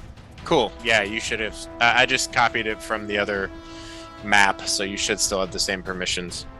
Cool. With Moonbeam. Or actually, let me put it right here just so he'll. I don't know. It's between me and him. When a creature enters the spell for the first time on Oh, a sure. turn or starts its turn there. Oh yeah. Okay, so he'll take that damage would on work. his turn. Yeah. That works. Cool. You seeing these, you're like, you had just come up out of your wolf form panting, and you see these gnolls pop up out of the snow waiting for you all, and quickly cast an incantation, calling down a moonbeam to start burning one of the gnolls. Quick, are you using your reaction now to pass it off? Yeah, I'll go ahead and do You that. focus and pass and feel the concentration transfer from you to Goody. Bonus action? I don't have any bonus action. But I'll move. Let's see.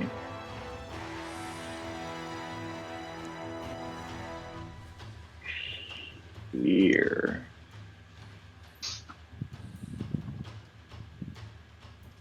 And then that'll be it for me. Okay. You do that. Goody is up. He is focusing on the moonbeam. I think he's just going to keep doing that. The gnolls are up.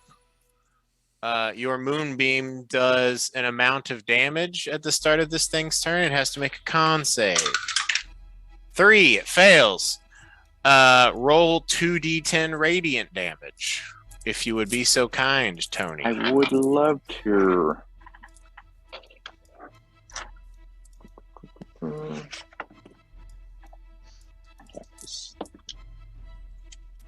Wow, that was really good too. 18. Excellent. That really? Wow, that's super That was a good. 10 and an 8. Yeah, that's great, baby. Something special's happened today with old Tony. All right.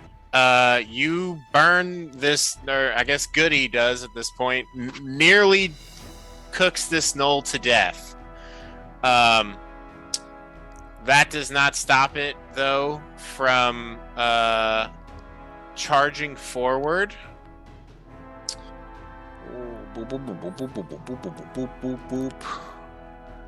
It makes its way. Nope, I've got the wrong thing there. I want the guy, not the moonbeam. Oh, jeez. How do I grab one and not the other? Send the moonbeam to the back. Send it to the back. Good call. All right. Jasper, you see this one runs up to you. 4chan, you see this one runs up to you. You're the biggest and have the most meat, so this guy's running up to you as well, leaving the moonbeam. Skywatcher, this one charges for you. And Beery, you see this one comes bounding towards you. And they're all gonna get some attacks. Cool. Yep. Okay, here we go. Jasper, your AC is 17? 16? It is 16. Exactly 16 to hit.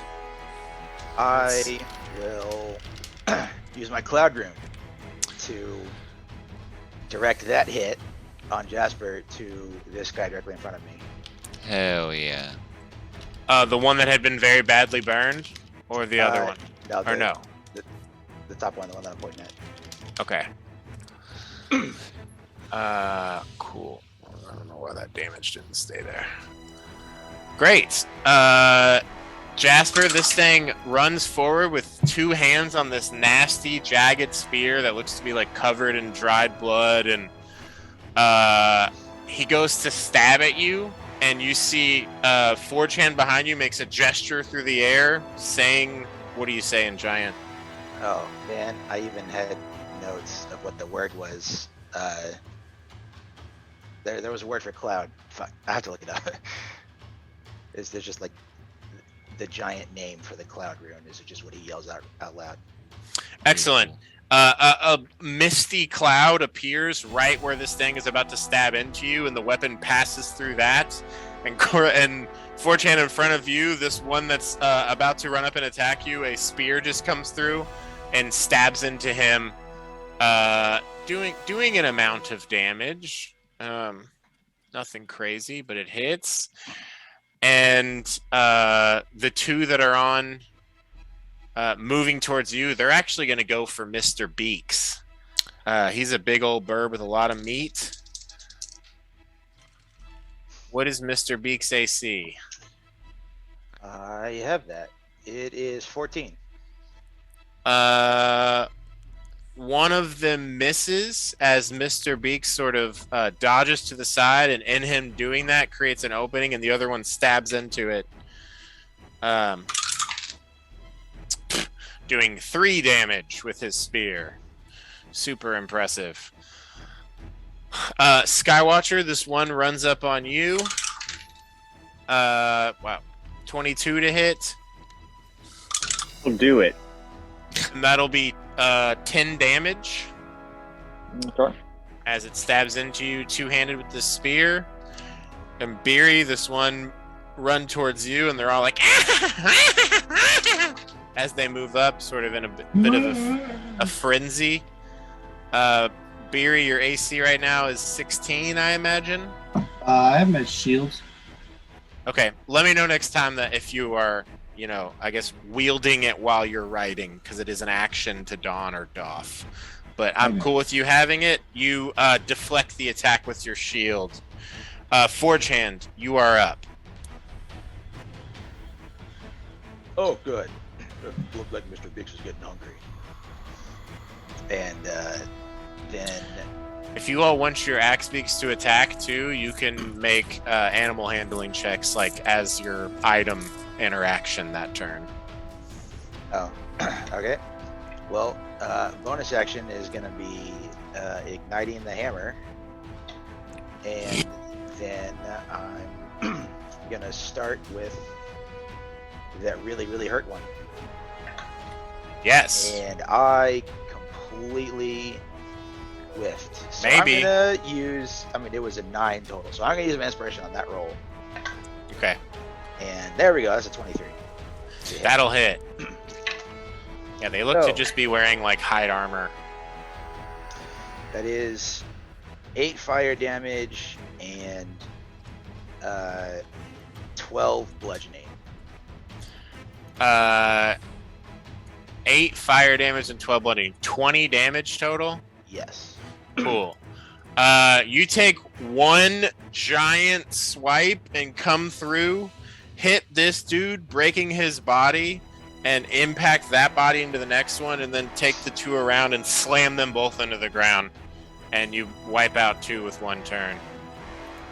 Oh, That's that what overkill damage, baby. shit. Okay. Well, then, in that case, we are going to run around in this direction and action surge well on this guy. Okay. Do it. 13 to hit? With his hide armor and using his spear two-handed, he is not holding a shield. 13 does in fact hit. Woo! And I'm gonna re-roll some of those because I can. Oh, much better. All right, that's 10 fire damage and 11 bludgeoning. 10 fire damage and 11 bludgeoning on this dude right here. 10 and 11 is 21. Yep. You come up and crack that dude so hard, and like his arm and most of his shoulder break and collapse. He's just grabbing his spear with his other hand. He looks so very close to death. Anything else? That is all I got. Okay. Great. Jasper, you are up. Okay. So I will tell you, your Axebeak acts as an ally Okay, for the sake of sneak attack. yeah, I was gonna ask. Okay, so do I have to dismount to hit it? No, you're just gonna be like, well, what weapon are you using? The long sword. No, you can definitely attack it from the back of this thing. Cool. All right, then Jasper will just kind of be like, "Oh shit," and just kind of swing down with the longsword, and we'll be doing a sneak attack. Do I get advantage because of the axe beak? No, it will just be a sneak attack if you hit. Cool. That is a 19. That'll hit. Roll sneak attack damage. Wow. Okay, so I got 7 damage. Ouch. Yeah. You know what? It's a little difficult thing. You're on the back of this large bird. From the back, you take your sword and swing around. Do you want to try and get your axe beak to attack as well? Yes. I would also like to use my bonus action to dagger stab. Okay. Yeah. With your offhanded attack, yeah, you just Yes. won't add your modifier to this damage because you don't have 2-weapon fighting or whatever, right? Yeah, I don't. So that's Okay. a 19. And then 4 damage. So that's 11 total. And then, yes, axe beak. I sent you all that upgraded axe beak stat sheet. Yes. If you need me to remind you, this guy has a +4 to hit with his beak. Okay.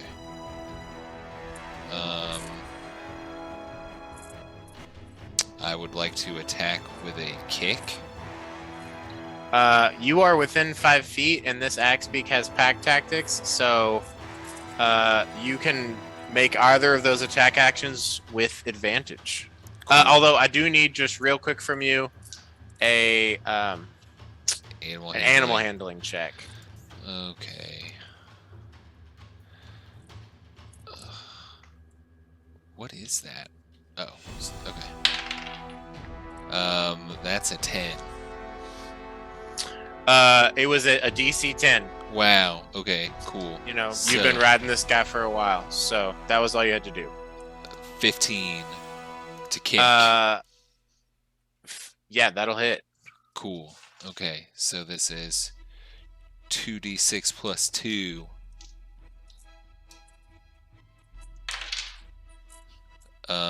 That's 8 damage. So that's 19 total. Yeah, and did you miss with your offhand? No, I hit. It was a 4. Okay. I got 7, 4, and then Yes, 19 damage total. This dude, so you slash it. As you're doing that, come back around. Is this your parrying knife with the other hand? yeah. Parrying knife, stab into it, and you sort of pull back on the reins, and the axe beak leans back on one leg and kicks it with the other.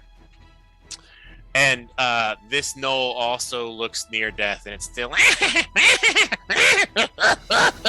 as you're like laying into it with more and more injuries. Beery, you are next. Sonar goes last. Word. I will turn to the knoll that tried to attack me and say, Oh, hey, you reek. You need a shower. and I'll cast Sacred Falls on it. Oh, hell yeah. Dex save? Correct.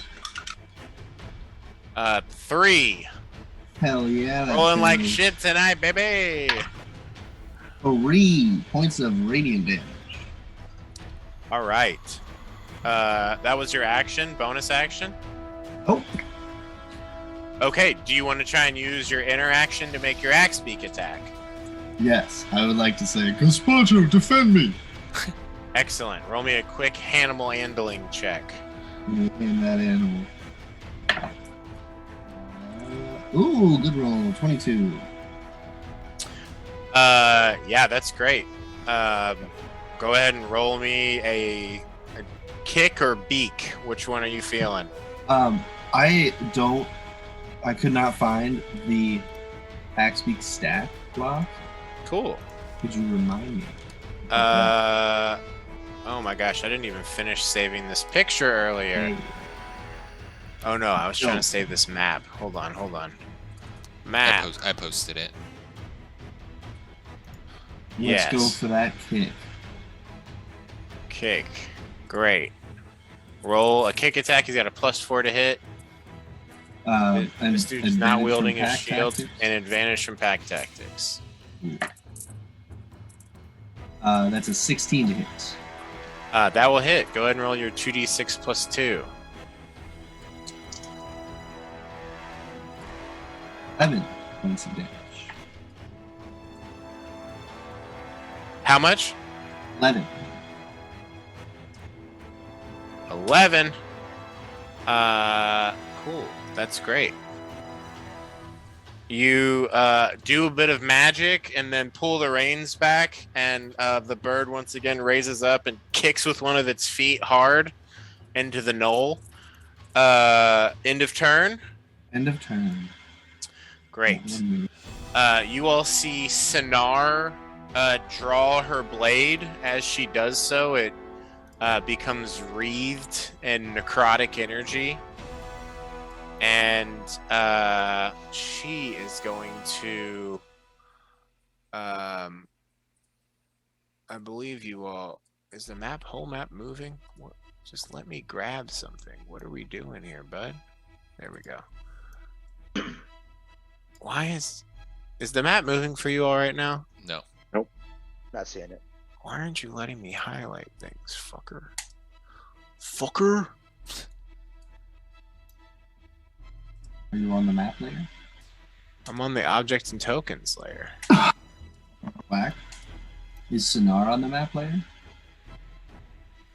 Or is the Yeah. map on the object and token layer? Oh, Jesus. That sure would be awkward. Object and token. No, it's not. Okay, it's just not letting me like. There we go. Now I can do it. She's gonna move down to here and attack this one that's attacking Beery. Be right back. She unfortunately rolled an 8. First time, sort of doing this in a while. She's never done it from the back of an axe beak. And she's gonna say, "Bird, please attack this beast." She rolled an 11. That'll count. That's enough. How does the burb do?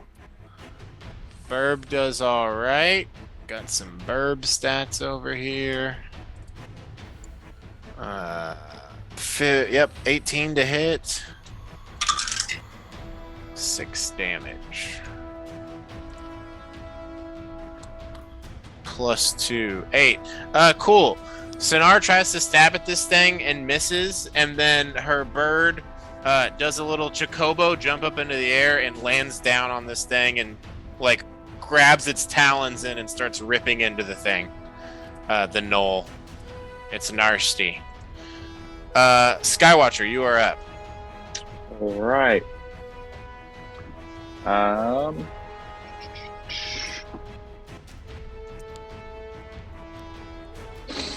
Well, I'm going to.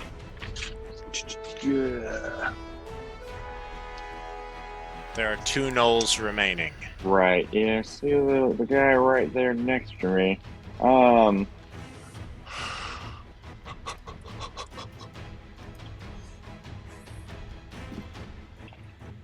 I think I'm just going to. I'm gonna produce flame and throw it at him. Excellent. Roll a spell attack roll. It should be next to your spell save DC. It'll be your Yep, wisdom sure plus is. proficiency Yeah, that's plus 1. Really good. So 8, or sorry, no, 15. Can't add. 15 to hit? Yep. Yep, that hits. Go ahead and roll damage. Oof. That is 1. Who are you throwing that at? The one closest to you? Yeah. You would have had to have backed up to do that. Do you want to okay. risk doing that? Or or you can re-roll and have disadvantage. It's a ranged attack, so you need at least 5 feet between you and the target. That makes sense. You could roll again and see if you still hit. If you want to I'll move. just do that. I rolled better that time, so I don't know. Should I roll the second? No, you're good. If you roll Timer better, just then took it still hits. 1 damage, you said? Yep. This guy had 1 health. Oh, so close. I got so close. You did. You did get so very, very close. Couldn't I just reach out with my flame hand and just touch him with it? Yeah, we can say that that's how you do it. You just form the fire in your hand and just stab it forward or slide throw it forward into his face, if you're cool with that. I'm absolutely cool with that. And you make its eyes pop, it burns to death, it stops laughing as it hits the ground. Goody says, "All right, I got this last one." And the beam moves across the battlefield to this knoll. Unless you wanted to do anything else with your turn, Skywatcher. No. Okay. Good. Goody moves the beam, and then it's the knoll's turn. He has to make a con save. He fails. Go ahead and roll me 2d10 again, buddy. Cuckoo. Where'd they go? I just had them. Where the fuck did I put them?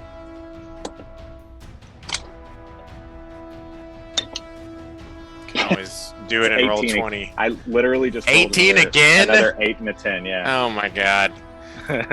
This moonbeam burns into this knoll and he vanishes He gone. as he's burned up, incinerated.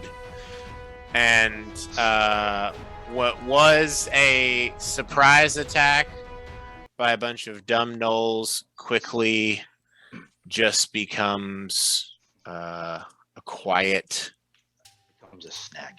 sort of day. There's the crispy sounds of their bodies still sizzling. What do y'all do? Man, gnolls really are clueless. Yeah, laughing was a dead giveaway. Yeah, sure was. That thing What? was very disturbing.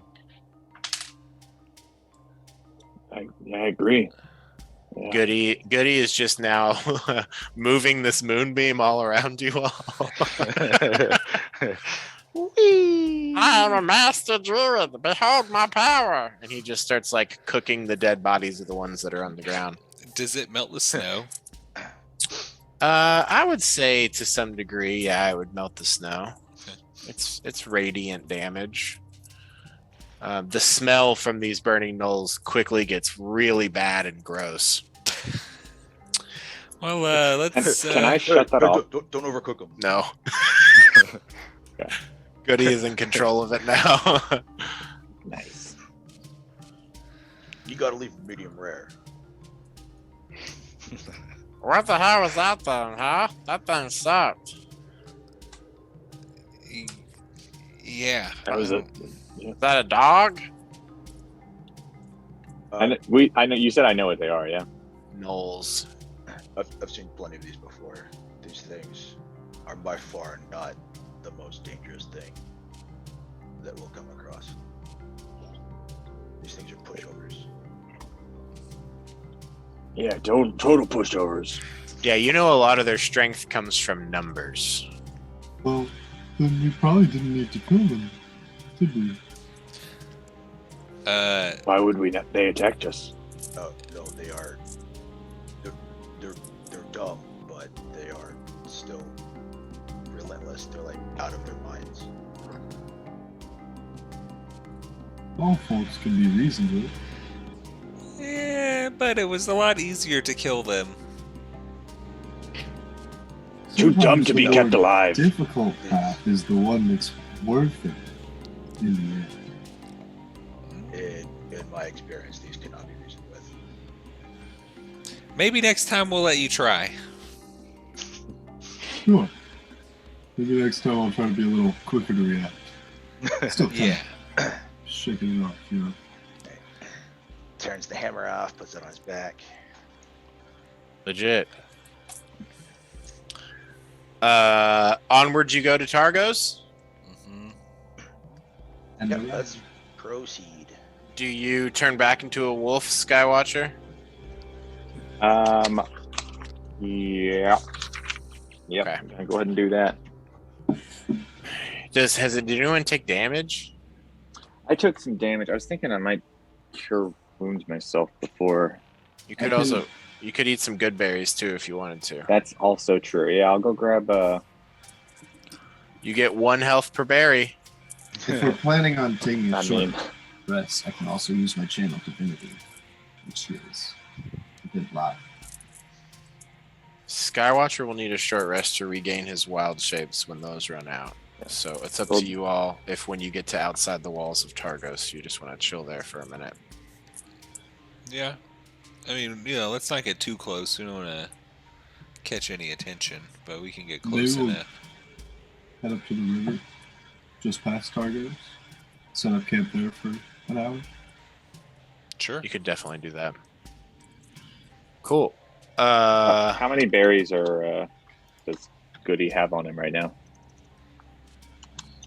Is it just- How many did you all eat earlier? 1.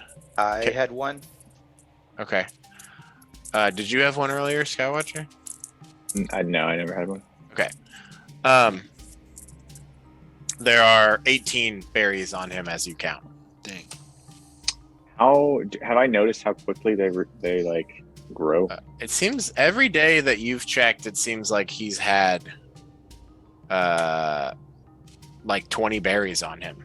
It seems Okay. like, you know, it's basically like, it looks like it's like from your druidic skills, it seems like his body is naturally casting the good berry spell twice, and they're just like staying on his branches, and they seem to be just renewing with every dawn.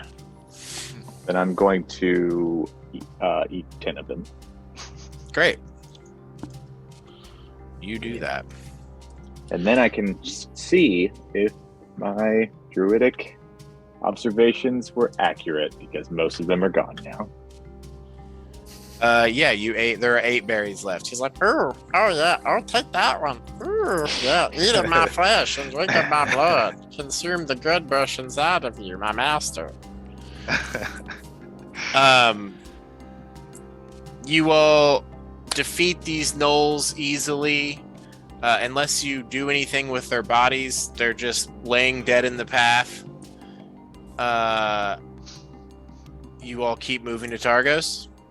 I think we should at least move them out of the middle of the road, just so as to not disturb any other travelers. Does 4chan hop down and do that real quick? Yeah. Cool. And the same plan. While you're plucking berries, Skywatcher, Beery says a prayer. Beery, go ahead and roll religion. Jasper, I assume you're just going to keep watch. Yeah. And 4chan, you quickly grab the bodies, line them up, and get them off of the road. What'd you get on your religion check? Big 6. Big 6? Big 6. Gigantic 6. Excellent. You say a prayer. Their actions were disturbing. You kind of have the thought of, could anything have been done? 4chan seemed pretty confident that there was a madness within these things. And I mean, they were laughing up until they died, most of them. So very intense creatures. Skywatcher, you eat those berries and your wounds start to heal. And Jasper, give me a perception check as you keep this lookout. 10. All seems clear and fine on this road. All good. All good. Okay, you guys get back on the road. The last hour of travel from Bremen to Targos is without issue. I need one of you to roll me a d20. I rolled last time. I got it. 14.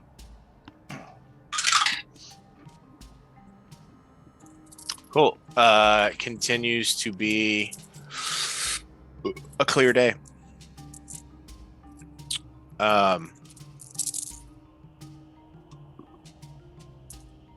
Clear as in not currently snowing.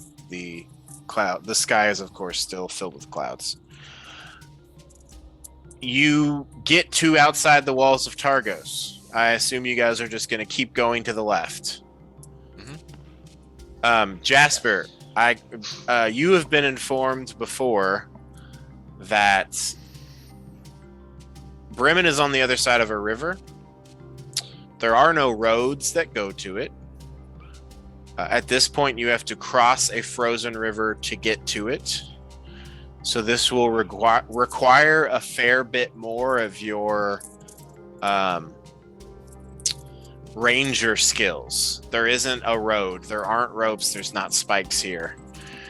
I need you to make me a survival check. You're in your chosen terrain. I believe you'll have expertise with this role.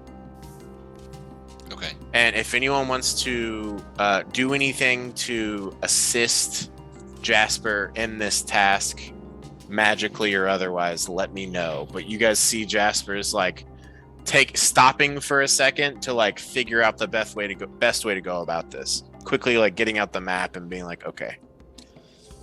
I mean, Have I already become a wolf? You are just now coming out of your wolf form again. That's what I meant. Yeah, you're a centaur again. You're Well, out of can, wild shapes. It looks like That's how the Cast guidance to it help gets- decide if that's helpful. cool. It looks like Hey, it gets thinner over here. We could probably maybe cross over this way. Barry, do you want to throw anything in the mix? Yeah, I trained with you and Drea in that dream for a little bit, so I'll help you out. Cool. You have the survival skill? Mm-hmm. Cool. Just roll me a lower DC survival check to give him assistance on this. 19. Great. DC was 15. Jasper, roll this survival check with advantage, expertise, and a D4. Hell yeah. You pull out your map and your compass. You're going to figure this shit out. 21. 21? Mm, Is that what you said? yes. I'm having problems hearing you. Sorry. Yeah, with a 21, you're like, okay, I think I can get us there. Do you want to stop at like a halfway point to take a little short rest outside of Bremen? Yeah. Or okay, cool. Yeah. So you all travel about 30 minutes or so. Can everyone give me a perception check? I would say Jasper, you're up in front. Probably not Beery, since she's holding up the rear. I got a 15. Big ol' 11. I got a 9. Cool. Jasper, this is more your ranger training. You see ahead of you what looks like a dead elk being ripped apart by 3 crag cats pretty aggressively. How do you want to handle the situation? They don't seem to have noticed you yet.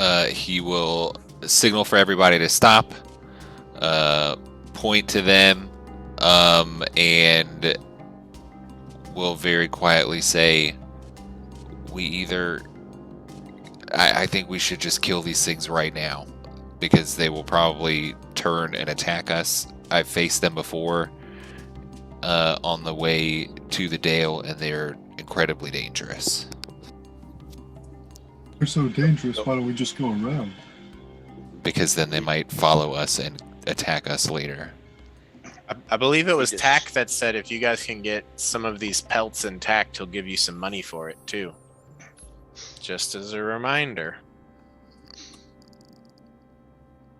I- I guess now I'm going back to Beery's methods. Like, I'll just we, say we, that. we, we can I'm just sorry. let these things eat and move on. We don't have to. Okay. Crag cats are my most hated enemy, and I think we should kill them. Oh, why are they so hated? They don't deserve to live. That's why. That's not really a reason. That is a reason. Do you have some sort of history with them? I just don't like them. Okay, don't like crag cats. But you know what? It's not my call. Not my call. It's all of our call, and if we sit here long enough, maybe they'll just go away. Should we hide in the meantime? Yeah, I mean, if you guys just want to like set up camp right here. Yeah, we could do that. How far away are Take they? our rest. Like 20 feet. I Oh, guess no. I would think in the midst of map, compass, and looking out, you were using Bash's spyglass, Mhm. correct? Yeah. So they're probably 1,000 feet off. Okay. Yeah, then we can just camp here. Just Like I said, no. they need to be lots of hundreds of feet away. Yeah, no flame. For now. Cool. Yeah, and I don't. Did that list I gave you include Corpse Grinder's tent? Because he had his own tent too. Mhm, it was on there. Cool. I have that now. So that makes two two-person tents that I have. I got a 4-person tent.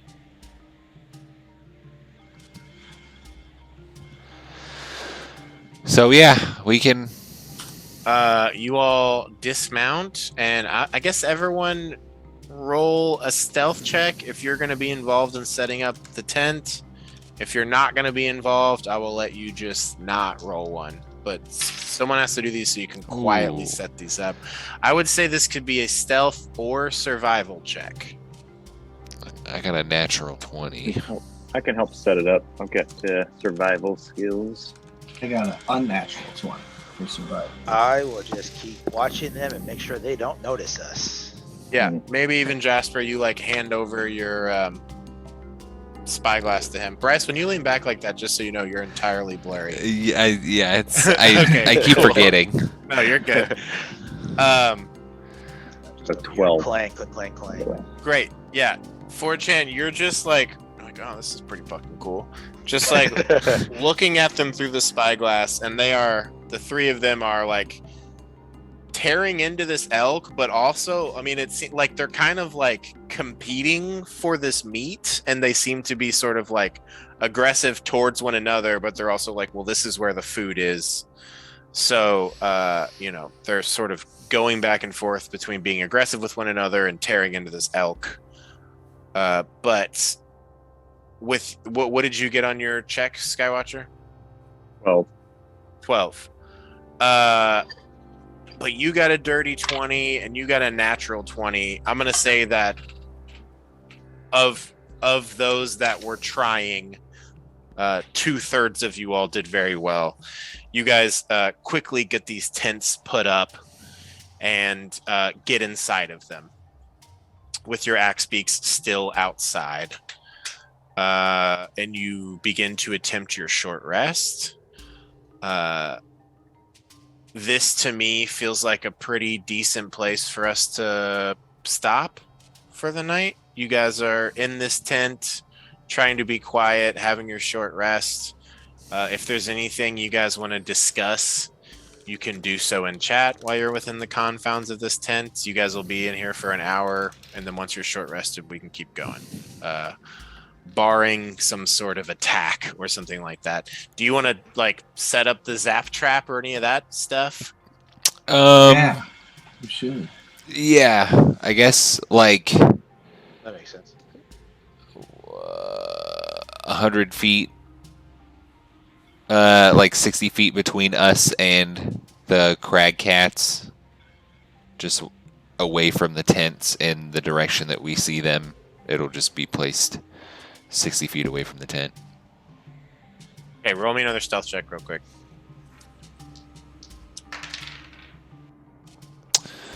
Where is it?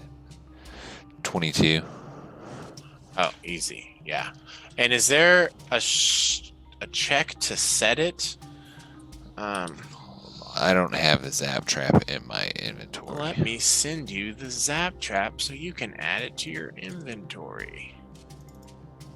The Nazu's hunting zap trap. Baby.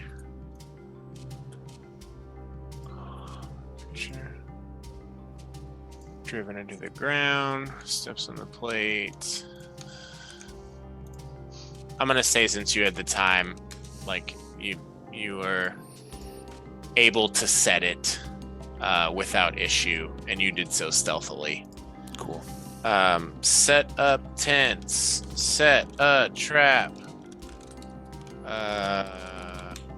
Start a short rest. All right. Cool. Thank you all for playing, everybody. Thank you for running. Sorry for, thank we're not making it there, but the murder investigation comes first. I'm glad that you all played that out so smartly and well. That natural 20 really saved you all a world of heartache where it becomes, a theory that Corpse Grinder was summoning devils or some shit, and your all's reputation starts to tank. Skywatcher really came through clutch right there. So, good job. Great teamwork, everyone. Woohoo! Thanks. Next session, you will be moving towards Bremen, and then if you guys are going to keep going, head out, near where this cabin may be. You all can decide as we go. Very cool. Nope.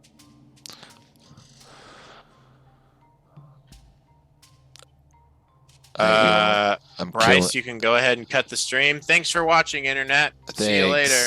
Bye, Internet.